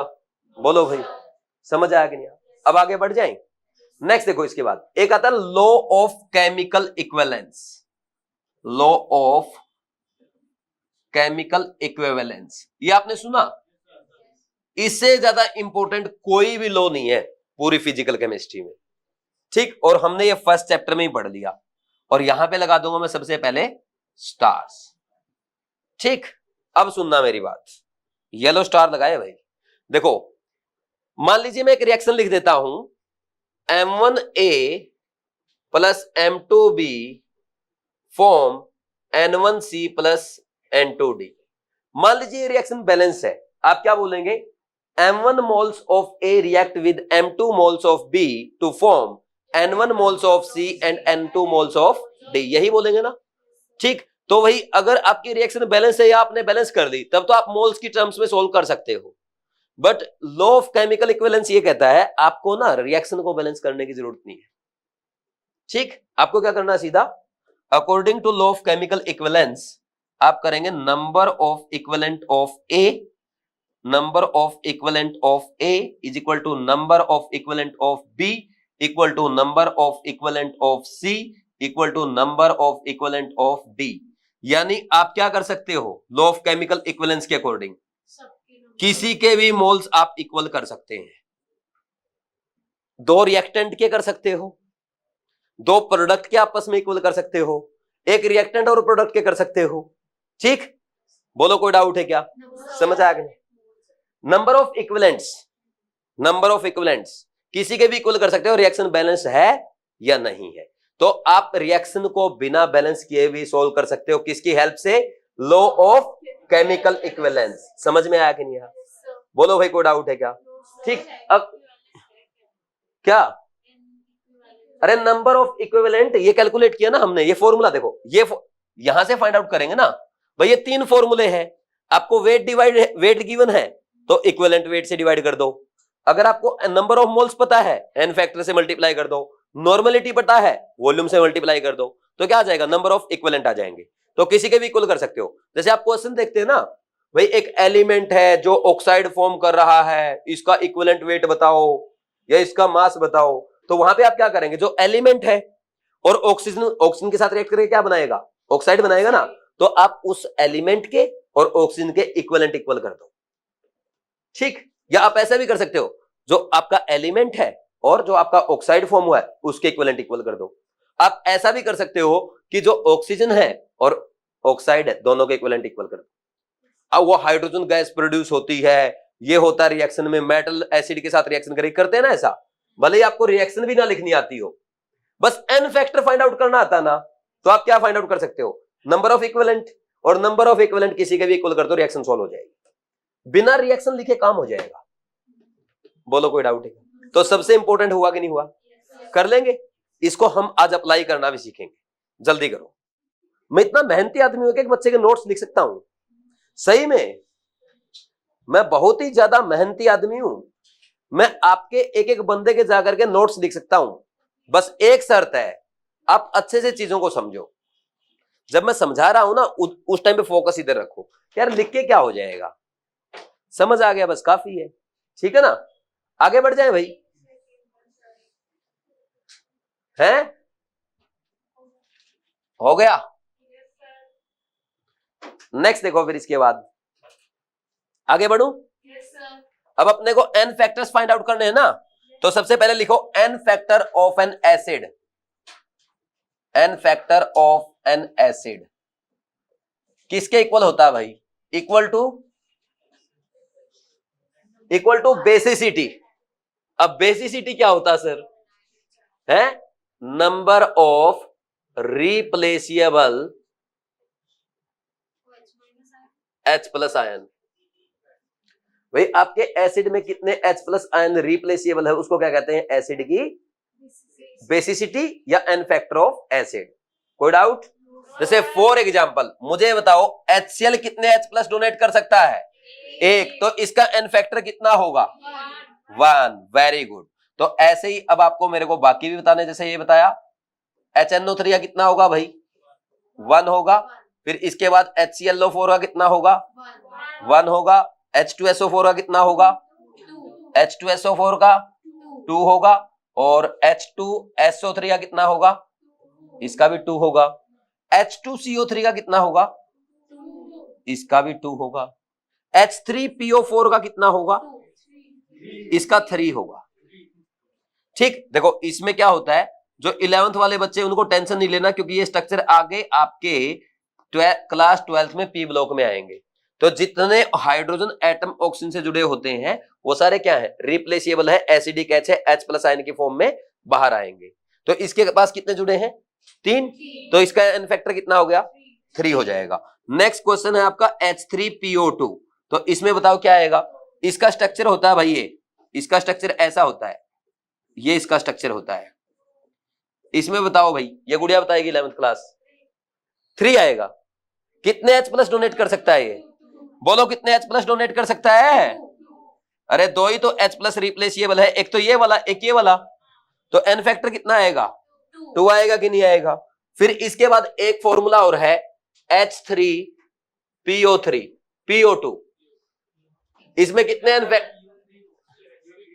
अच्छा PO2 लिख दिया क्या मैंने यहाँ पे? हाँ, ये H3PO3 है, ये H3PO2 है। तो अच्छा इसलिए नहीं बोल रहे थे क्या आप? पहले क्यों नहीं बोल रहे थे भाई? फिर इसमें कितने H प्लस रिप्लेसिबल है? बेबोराज बताएगी। 1। Very good. N factor 1। Next देखो भाई, बेसिसिटी। बेसिसिटी नहीं, N factor of a base क्या आएगा next? N factor of a base. Acidity. N factor of a base कितना होता है? Number of equal to acidity, number of equal to number of replaceable OH minus ions. तो पूछूं मैं आपसे, NaOH की बताओ 1। अच्छा MgOH ट्वाइस की बताओ 2। अच्छा BaOH ट्वाइस की बताओ 2। अच्छा AlOH थ्राइस की बताओ। कोई डाउट भाई? फिर इसके बाद और आगे बढ़ जाएं। N फैक्टर फॉर आयन किसके इक्वल होगा? Charge on ion. और चार्ज है ना, अच्छा N फैक्टर कभी भी नेगेटिव नहीं होता, इसलिए आप मैग्नीट्यूड ले लेंगे चार्ज का। जैसे भाई आप बोलेंगे H प्लस के लिए N फैक्टर कितना होगा? 1। और यहां पे मैं बोल दूं Mg प्लस 2 के लिए कितना होगा? 2। Al प्लस 3 के लिए कितना होगा? ठीक। और इसी तरह मैं आपसे पूछ लूं OH माइनस आयन के लिए कितना होगा? 1। -1 नहीं, चार्ज का मैग्नीट्यूड लिखना है। Cl माइनस के लिए कितना होगा? सल्फेट आयन का कितना होगा? 2। और फॉस्फेट आयन का कितना होगा? दिस इज फॉस्फेट आयन, ये 3। क्लोरेट आयन का कितना होगा? है 1। कर लेंगे नहीं कर लेंगे? शुक्र है 4 नहीं बोला, चल रहा माहौल। लिखो जल्दी से। नेक्स्ट देखो भाई, N फैक्टर फॉर सॉल्ट क्या होगा भाई? इसमें पता क्या करते हैं भाई, चार्ज ऑन कैटायन ले लो, या क्या चार्ज ऑन एनायन। ये नहीं कि दोनों का काउंट कर लिया, दोनों को ऐड कर दिया, बच्चे मिस्टेक करते हैं, ये नहीं करना।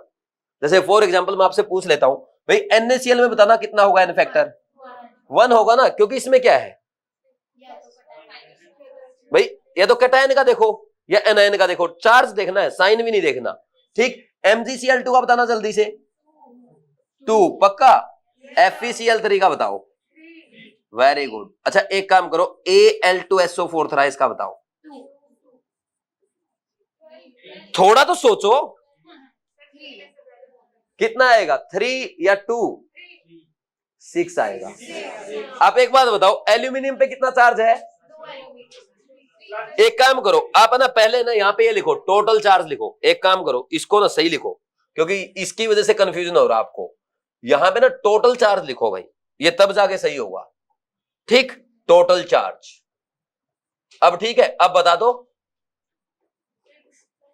6 आया, क्यों?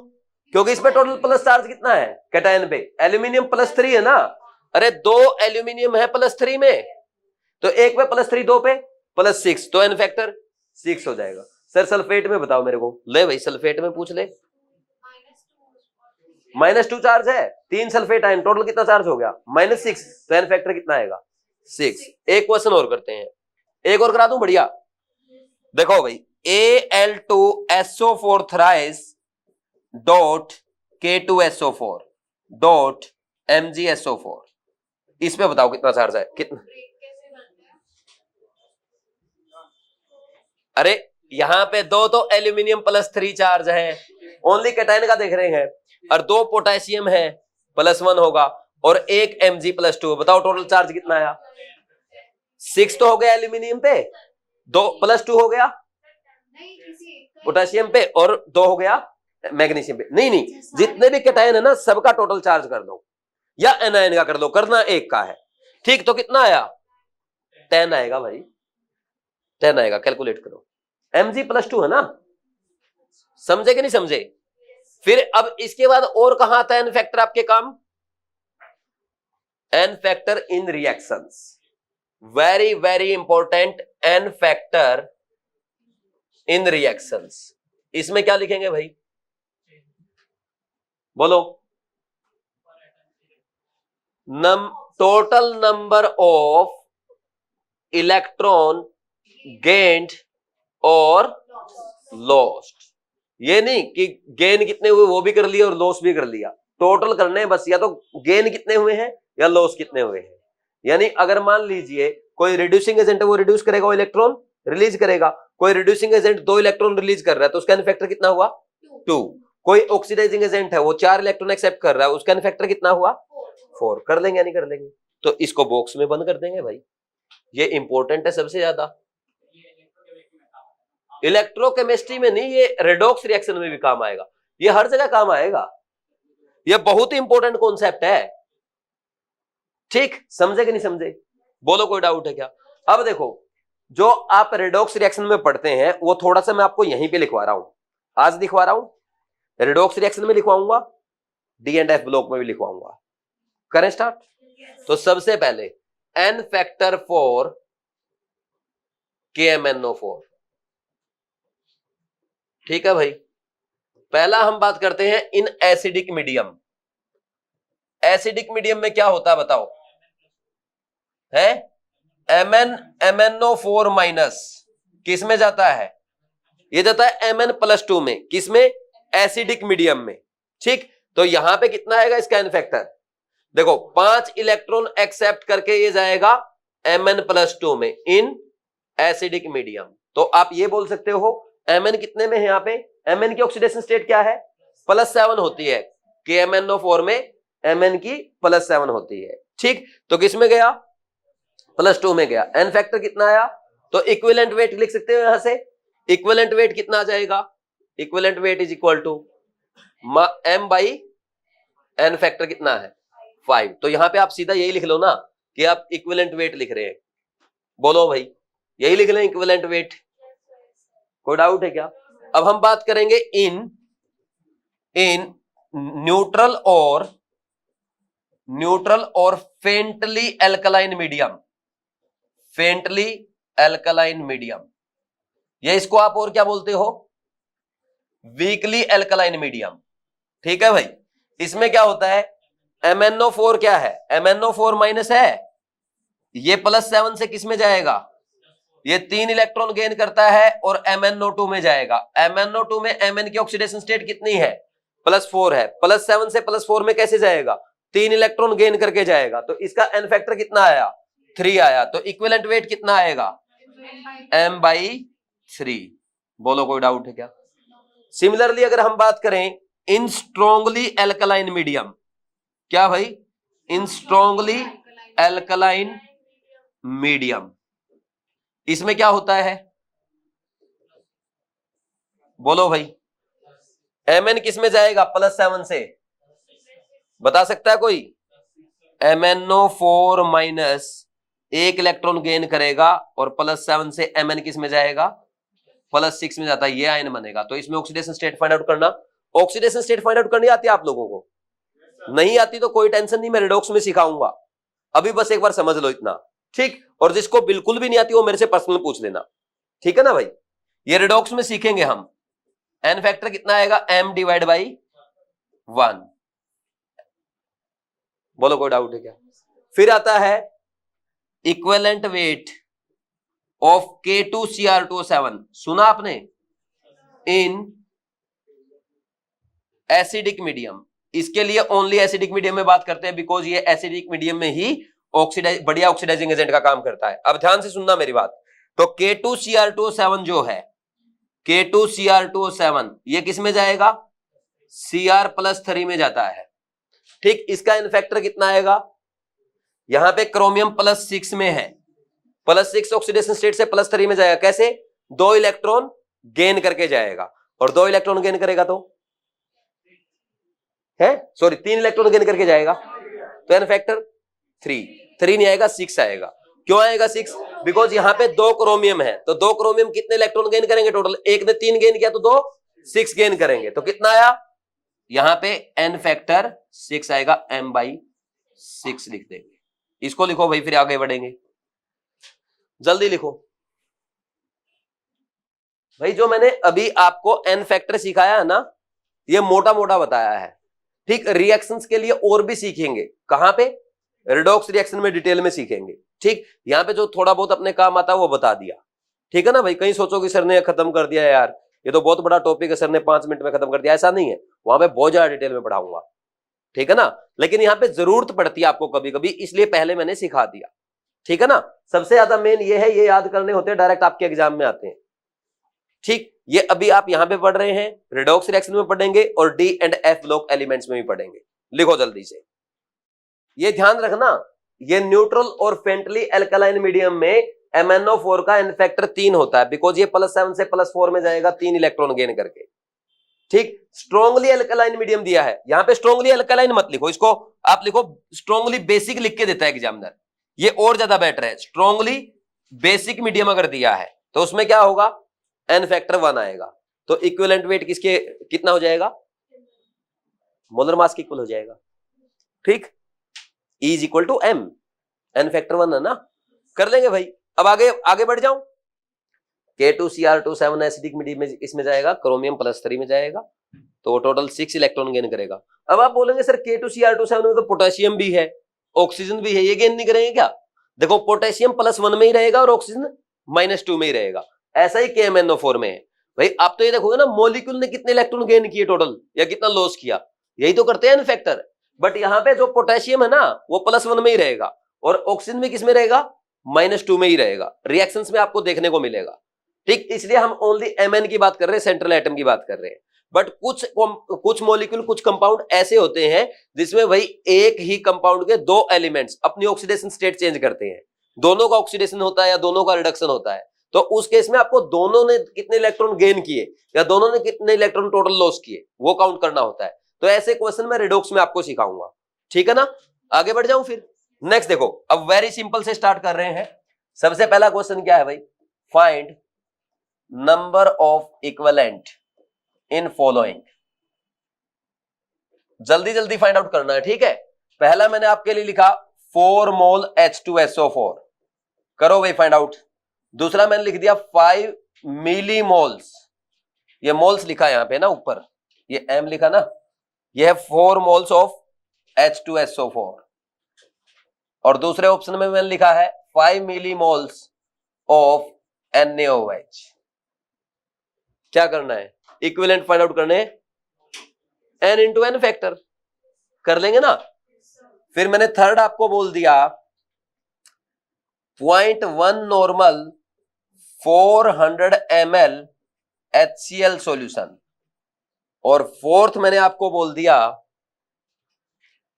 0.5 मोलर 100 ml H2SO4 सॉल्यूशन। करो भाई जल्दी से फाइंड आउट। अरे पहले में तो कितना आ जाएगा, 4 इंटू n फैक्टर 2, 8 इक्विवेलेंट आएंगे कि नहीं आएंगे, ठीक। दूसरे में आपको मिली मोल दे रखा है 5 इंटू 10 की पावर -3, अरे मोल्स हो जाएंगे ना। या तो अगर आप मिली मोल्स को ऐसे एज इट इज रखोगे, मिली इक्विवेलेंट आएंगे, फिर समझे कि नहीं समझे, ठीक। इंटू में n फैक्टर 1 कितना आया, बोलो भाई 0.005। फिर इसमें कितना आएगा, नॉर्मेलिटी इंटू वॉल्यूम कर देंगे, नॉर्मेलिटी 0.1, वॉल्यूम कितना लेंगे 400 लीटर में लेंगे, और ml में लिया तो किस में आ जाएगा आंसर, मिली इक्विवेलेंट्स आ जाएंगे, ना कि इक्विवेलेंट्स। ये वाला क्वेश्चन कैसे करेंगे, पहले नॉर्मेलिटी फाइंड आउट करेंगे, तो नॉर्मेलिटी कितना आएगा 0.5 इंटू 2 कितना 1 नॉर्मल, तो number of equivalent equal to normality into volume कितना 0.1 litre, that is equal to 0.1 equivalent आ गए। अच्छा हमने एक चीज नहीं लिखी, नॉर्मेलिटी का यूनिट क्या आएगा, जैसे मोलरिटी का यूनिट होता है मोल पर लीटर होता है, तो इसका कितना आएगा है, अरे यहां पे क्या लिखेंगे इसकी यूनिट, यूनिट क्या आएगी है, अरे इक्विवेलेंट पर लीटर यार, या बोल दो ग्राम इक्विवेलेंट पर लीटर, एक ही तो बात है, समझे कि नहीं समझे, ये रह गया था अपना। चलो कोई बात नहीं, नेक्स्ट आगे बढ़ जाए भाई। नेक्स्ट आगे क्या करना है, नेक्स्ट लिखो find normality of following. Next question आपका फाइंड नॉर्मेलिटी ऑफ फॉलोइंग। अब नॉर्मेलिटी फाइंड आउट करनी है। पहला आपको दिया 0.2 मोलर BaOH2 सॉल्यूशन, ठीक। बताओ भाई कितना आएगा। Normality is equal to molarity into n factor, कितना आ गया 0.4 नॉर्मल। सेकंड मैंने आपको दिया 0.5 मोलर H3PO2 सॉल्यूशन, कितना आएगा 0.5 इंटू एन फैक्टर कितना है 1.5 नॉर्मल। बोलो कोई डाउट है क्या? कर लेंगे ऐसे क्वेश्चन। मान लीजिए एक ऑप्शन मैंने ऐसा दे दिया 4 मोल ऑफ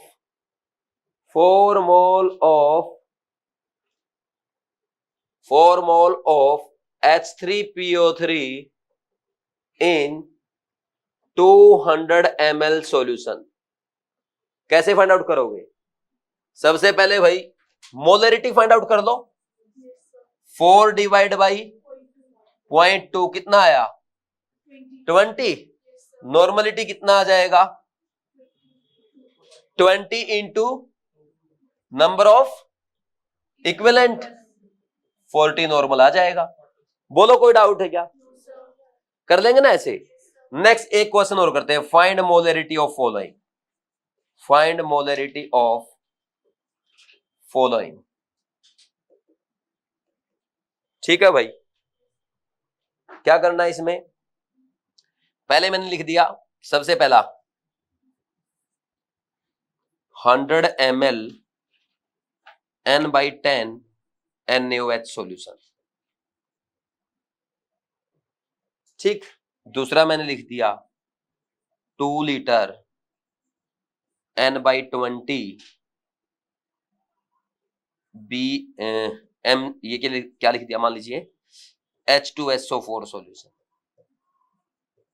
कर लेंगे भाई फाइंड आउट, कितना आएगा। Molarity is equal to normality divide by n factor, कितना पहले का तो 1/10 मोलर आ गया, यानी 0.1 मोलर आ जाएगा। Next molarity is equal to 1 normality upon क्या करेंगे एन फैक्टर कितना है 2, तो कितना आया 1/40। कर लेंगे ऐसे। अच्छा कराऊं क्या ऐसे छोटे छोटे क्वेश्चन और भी? हो गए ना बच्चों की तरह? सारे हो गए, सबका हो गया, सीधा आगे बढ़ जाए। अरे ये तो मेरे प्रैक्टिस के लिए भाई, एन फैक्टर की फील कराने के लिए क्या है वो। नेक्स्ट क्वेश्चंस करें एग्जाम में कैसे आते हैं। लो अब 4-5 छोटे छोटे क्वेश्चन करते हैं 1 मिनट के, मतलब एग्जाम पैटर्न के। करें? नेक्स्ट लिखो फिर। हाँ तो 2 लीटर फालतू है ना, यही तो मैंने आपको समझाया। कई बार एग्जाम में क्वेश्चन में फालतू इंफॉर्मेशन दी होती है। एक और लिख लो यहाँ पे, मेरा मन कर रहा है। यहां लिखो आप, थर्ड लिखो 500 ml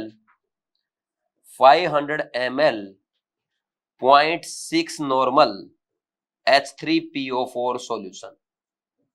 करो भाई, क्या करोगे? Molarity is equal to normality divide by n factor कितना इसके लिए 3.2 मोलर आया कि नहीं आया? ऐसे कर देंगे ना। अरे कंसंट्रेशन वॉल्यूम की जरूरत नहीं है ना अपने को, ठीक। नेक्स्ट देखो भाई 50 ग्राम CaCO3 is present in 500 ml solution, then find its normality, then find normality of solution।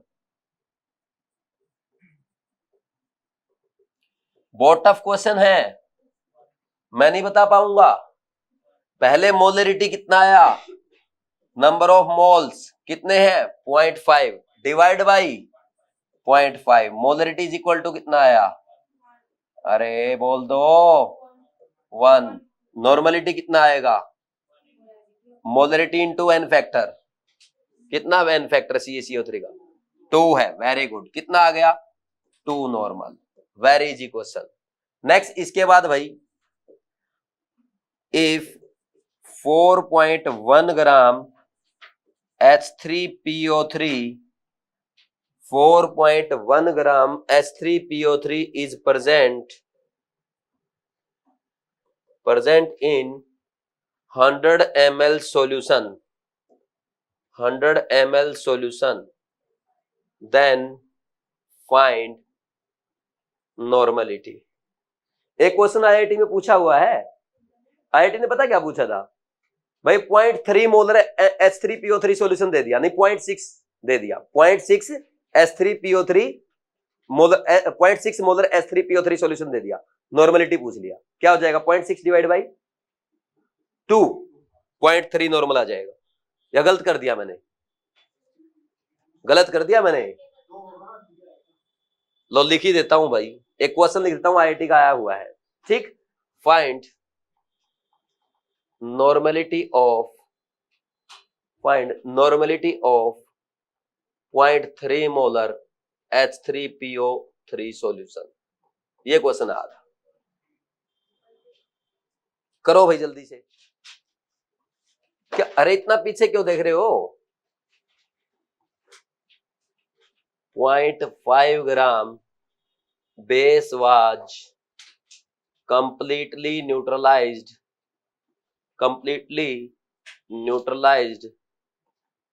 by 100 ml 0.2 normal acid, then find equivalent weight of base। करो भाई जल्दी से। देखो फर्स्ट वाले कितना आंसर आया? अरे number of moles find out कर लो सबसे पहले तो। 4.1 फर्स्ट फोर्स का मास होता है 31, तो टोटल करो इनका 82 आ गया। Very good. कितना आया ये? 0.1 divide by 2 that is equal to 0.05। अब आपको अगर मोलरिटी फाइंड आउट करनी, क्या करोगे? 0.05 डिवाइड बाई कितना? 0.1। कितना आया? 0.05 मोलर। क्या फाइंड आउट करना था? नॉर्मेलिटी। नॉर्मेलिटी क्या होता है? 0.5 इंटू एन फैक्टर 0.1। कितना आया?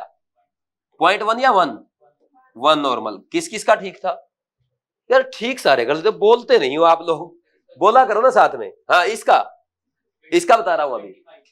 हाँ यही आ रहा होगा। इसका बताओ कितना आया? 0.3 इंटू H3PO3 का इनफैक्टर अभी बताया 0.6 नॉर्मल। किस किस का ठीक था भाई? आईआईटी एडवांस का 1 नंबर में पूछा हुआ क्वेश्चन है। हाँ आईआईटी में पूछा हुआ है, ठीक। नेक्स्ट देखो, 0.5 gram base was completely neutralized by 100 ml 0.2 normal acid, then find equivalent weight of base. भाई बेस ने क्या किया? एसिड को कंप्लीटली न्यूट्रलाइज कर दिया। रिएक्शन की होगी ना आपस में, और जो रिएक्शन कर रहा है उनके इक्विवेलेंट्स इक्वल कर दो। रिएक्शन लिखनी ही नहीं है। कहां लिखनी रिएक्शन? नहीं समझे यार। मुझे एक बात बताओ, नंबर ऑफ इक्विवेलेंट का फॉर्मूला रिवाइंड करो। Weight divide by equivalent weight equal to n into n factor, और अगर नॉर्मलिटी गिवन है normality into volume of solution in litre. यही करते हैं। तो एसिड बेस रिएक्शन हो रही है, तो आप क्या करोगे? Number of equivalent of acid is equal to number of equivalent of base करेंगे या नहीं करेंगे? तो एसिड का क्या है? नॉर्मलिटी गिवन है 0.2 मल्टीप्लाई बाय वॉल्यूम कितना? 0.1 इज इक्वल टू इसका बेस का क्या है? वेट गिवन है कितना? 0.5 डिवाइड बाई इक्विवेलेंट वेट आपको फाइंड आउट करना है। अब आप बोलेंगे सर उधर कौन सा फॉर्मूला लगा रहे हो, इधर कौन सा लगा रहे हो? अरे मुझे तो इक्विवेलेंट फाइंड आउट करने हैं, फॉर्मूला में इन तीन में से कोई भी लगाऊं। नहीं समझे? Very good. तो ये क्या आएगा? Equivalent weight is equal to 0.5 divide by 0.02 that is 50 divide by 2 is equal to 25। किस किस का ठीक था? Very good. आसान है ना? लिखो फिर जल्दी से क्वेश्चन में लिखो भाई। 0.45 ग्राम एसिड, इसका ब्रैकेट में लिखा molecular weight is equal to 90, completely neutralize is completely, ऐसा लिखो, is completely neutralized by 20 ml 0.5 normal base, then find basicity of acid। Basicity of acid यानी क्या फाइंड आउट करना है? एन फैक्टर फाइंड आउट करना है, ठीक। नेक्स्ट देखो भाई, एक तो ये कर लो आप, सीधा क्या करोगे, number of equivalent of acid equal to number of equivalent of base, और फॉर्मूला पहले ही आप पढ़ चुके हैं। ठीक, इसमें देखो नेक्स्ट दे दिया equivalent weight of a divalent metal is, बोलो भाई कितना है, equivalent weight of a divalent metal is 24। ठीक, then find volume of H2 gas liberated at STP if when 12 gram metal react with excess of acid। पहला 11.2 litre, दूसरा है 5.6 litre, तीसरा है 22.4 लीटर, और चौथा है आपका कितना यार 44.8 लीटर। बोलो भाई फर्स्ट का क्या आया, 2 आया, सबका ठीक है, मैं बता दूं फिर, और उसका कितना आया। अब देखो मैं एक क्वेश्चन बता देता हूं, वो आप बाद में सीख लेना। देखो इधर देखो, number of equivalent of acid equal to number of equivalent of base करोगे कि नहीं करोगे। अब बेस में पता है क्या आपके पास, normality into volume of base, क्योंकि यही अपने को गिवन है, और एसिड में क्या है, मास गिवन है, तो n इंटू एन फैक्टर कर सकते हैं नहीं कर सकते। अरे बोलो, ये एसिड का, तो n नंबर ऑफ मोल्स कैसे फाइंड आउट करेंगे, mass divide by molar mass into में n factor is equal to normality इसका कितना है 0.5 इंटू 0.02।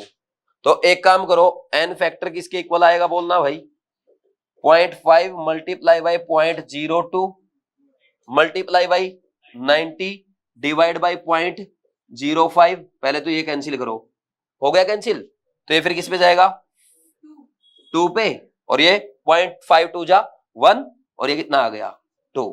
तो यही तो बेसिसिटी है। बोलो कोई डाउट है क्या। नेक्स्ट देखो फिर इसके बाद हो जाएगा ना, आसान है ना। अब ये वाला क्वेश्चन देखो, अब ये वाला क्वेश्चन कुछ बच्चों को ऐसा लग रहा होगा जो ड्रॉप पर है, 12th क्लास के हैं, सर ये तो इलेक्ट्रोकेमिस्ट्री का क्वेश्चन है। नहीं है इलेक्ट्रोकेमिस्ट्री का भाई। आपने क्या बोला, इस क्वेश्चन में दिया है भाई डाइवेलेंट मेटल है, डाइवेलेंट मेटल यानी उसका एन फैक्टर 2 है, बाइवेलेंट बोल दो या डाइवेलेंट बोल दो एक ही बात है। ट्राइवेलेंट हो तो एन फैक्टर 3, टेट्रावेलेंट है तो 4, मोनोवेलेंट है तो 1। तो अब देखो इक्विवेलेंट मेटल, इक्विवेलेंट वेट दे रखा है मेटल का 24, डाइवेलेंट मेटल है तो इक्विवेलेंट वेट हो गया, एन फैक्टर हो गया। ठीक, then find volume of H2 gas liberated at STP when 12 gram metal react with excess of acid. अब आपको क्या बोला गया, H2 गैस प्रोड्यूस हुई है, तो अगर हमें H2 गैस के इक्विवेलेंट्स फाइंड आउट करना आता है और मेटल के इक्विवेलेंट फाइंड आउट कर लें, तो हम क्या बता सकते हैं, क्वेश्चन सोल्व कर सकते हैं। अरे एक बात बताओ, मान लो रिएक्शन भी ना लिखो, वैसे डाइवेलेंट मेटल है, ऐसे रिएक्शन हुई होगी। जैसे मान लीजिए HCl आपने लिया है, तो किस में जाएगा, MCl2 प्लस H2 में जाएगा। नहीं सर मैं तो यहाँ पे H2SO4 लिखूंगा, लिख ले भाई, लो अब लिख लो, अब क्या हो गया H2। ठीक, मैं रिएक्शन बैलेंस नहीं कर रहा हूं, मुझे क्या करना, number of equivalent of metal equal to number of equivalent of किसके करना है, H2 कर सकता है नहीं कर सकता। एसिड से भी मतलब नहीं है, मुझे ये भी नहीं पता एसिड कौन सा दिया, मुझे ये पता है मेटल के साथ एसिड जब रिएक्ट करेगा H2 गैस प्रोड्यूस होगी। तो H2 गैस क्या हो गया, प्रोडक्ट, मेटल क्या हो गया, रिएक्टेंट जो एसिड के साथ रिएक्ट कर रहा है। तो एक रिएक्टेंट के प्रोडक्ट के नंबर ऑफ इक्विवेलेंट इक्वल कर सकते हैं, यही लॉ ऑफ केमिकल इक्विवेलेंस है। नहीं समझे, तो इसमें क्या करोगे, number of equivalent of metal कितने आएंगे, वेट गिवन है 12 डिवाइड बाई इक्विवेलेंट वेट, समझे कि नहीं समझे। अब इसके एन, इसका कैसे करेंगे, नंबर ऑफ मोल्स इनटू में एन फैक्टर कितना होगा हाइड्रोजन का।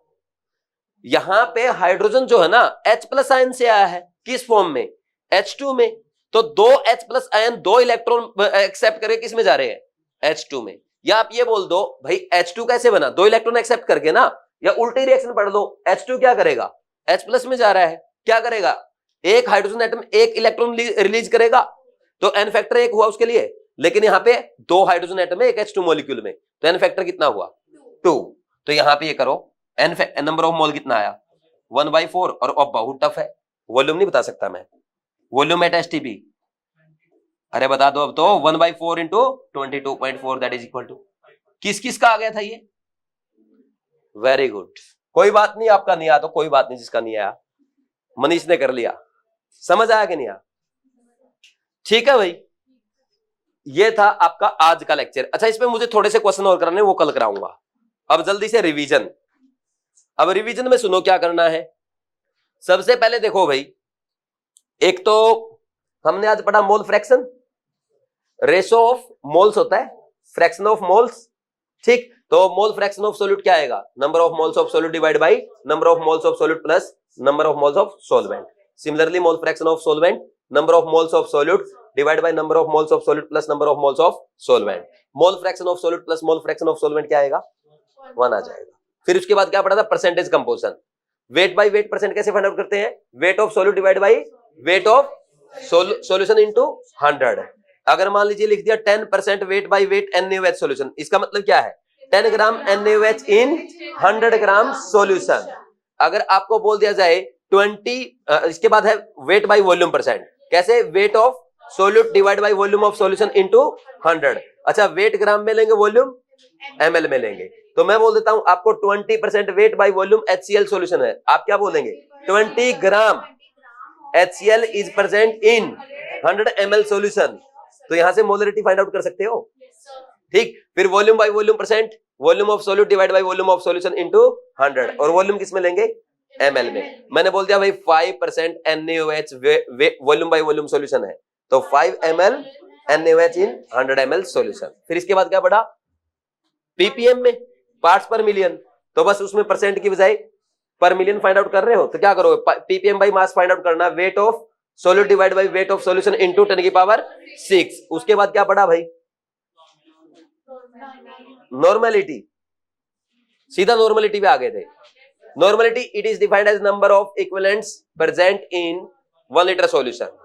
तो normality is equal to number of equivalent of solute divide by volume of solution in litre. Unit क्या होगी? इक्विवेलेंट पर लीटर, या ग्राम इक्विवेलेंट पर लीटर भी बोल सकते हो। नंबर ऑफ इक्विवेलेंट्स किसके इक्वल होता है? Weight divide by equivalent weight, या आप बोल सकते हो n इंटू n फैक्टर, या normality into volume of solution. और मोलरिटी इक्वल टू साथ में क्या आता है? Normality equal to molarity into n factor. फिर उसके बाद हमने लॉ ऑफ केमिकल इक्विवेलेंस पढ़ा था, क्या भाई? भाई आप ना कि रिएक्शन बैलेंस है या नहीं है, ठीक। उसमें क्या कर सकते हैं? रिएक्टेंट के, प्रोडक्ट के, या रिएक्टेंट प्रोडक्ट के, सभी के आपस में नंबर ऑफ इक्विवेलेंट इक्वल कर सकते हो। नंबर ऑफ इक्विवेलेंट के फॉर्मूले आपने 3 पढ़ा, weight divide by equivalent weight, या n इंटू n फैक्टर, या नॉर्मेलिटी इंटू वॉल्यूम। उसके बाद हमने क्या पढ़ा? n factor. एसिड का n फैक्टर कितना होगा? Equal to number of replaceable H plus ion, वो उसकी बेसिसिटी भी होती है। और बेस का एसिडिटी, यानी number of replaceable OH minus ion. फिर उसके बाद कोई आयन दिया है तो चार्ज, ठीक, उसका चार्ज का मैग्नीट्यूड। फिर उसके बाद अगर कोई सोल्ट है तो उसमें टोटल पॉजिटिव चार्ज देख लो या टोटल नेगेटिव चार्ज देख लो, उसका मैग्नीट्यूड ले लेंगे। फिर इसके बाद हमने क्या पढ़ा? रिएक्शंस में n फैक्टर। भाई किसी भी रिएक्शन में किसी मॉलिक्यूल का आपको n फैक्टर बताना है, तो ये देख लो उसने कितने टोटल इलेक्ट्रॉन गेन किए हैं या टोटल कितने इलेक्ट्रॉन लॉस किए हैं, वो उसका n फैक्टर हो जाएगा, ठीक। कोई 2 इलेक्ट्रॉन गेन करता है, उसका n फैक्टर 2। मान लीजिए कोई मॉलिक्यूल टोटल 5 इलेक्ट्रॉन लॉस कर रहा है, उसका n फैक्टर 5।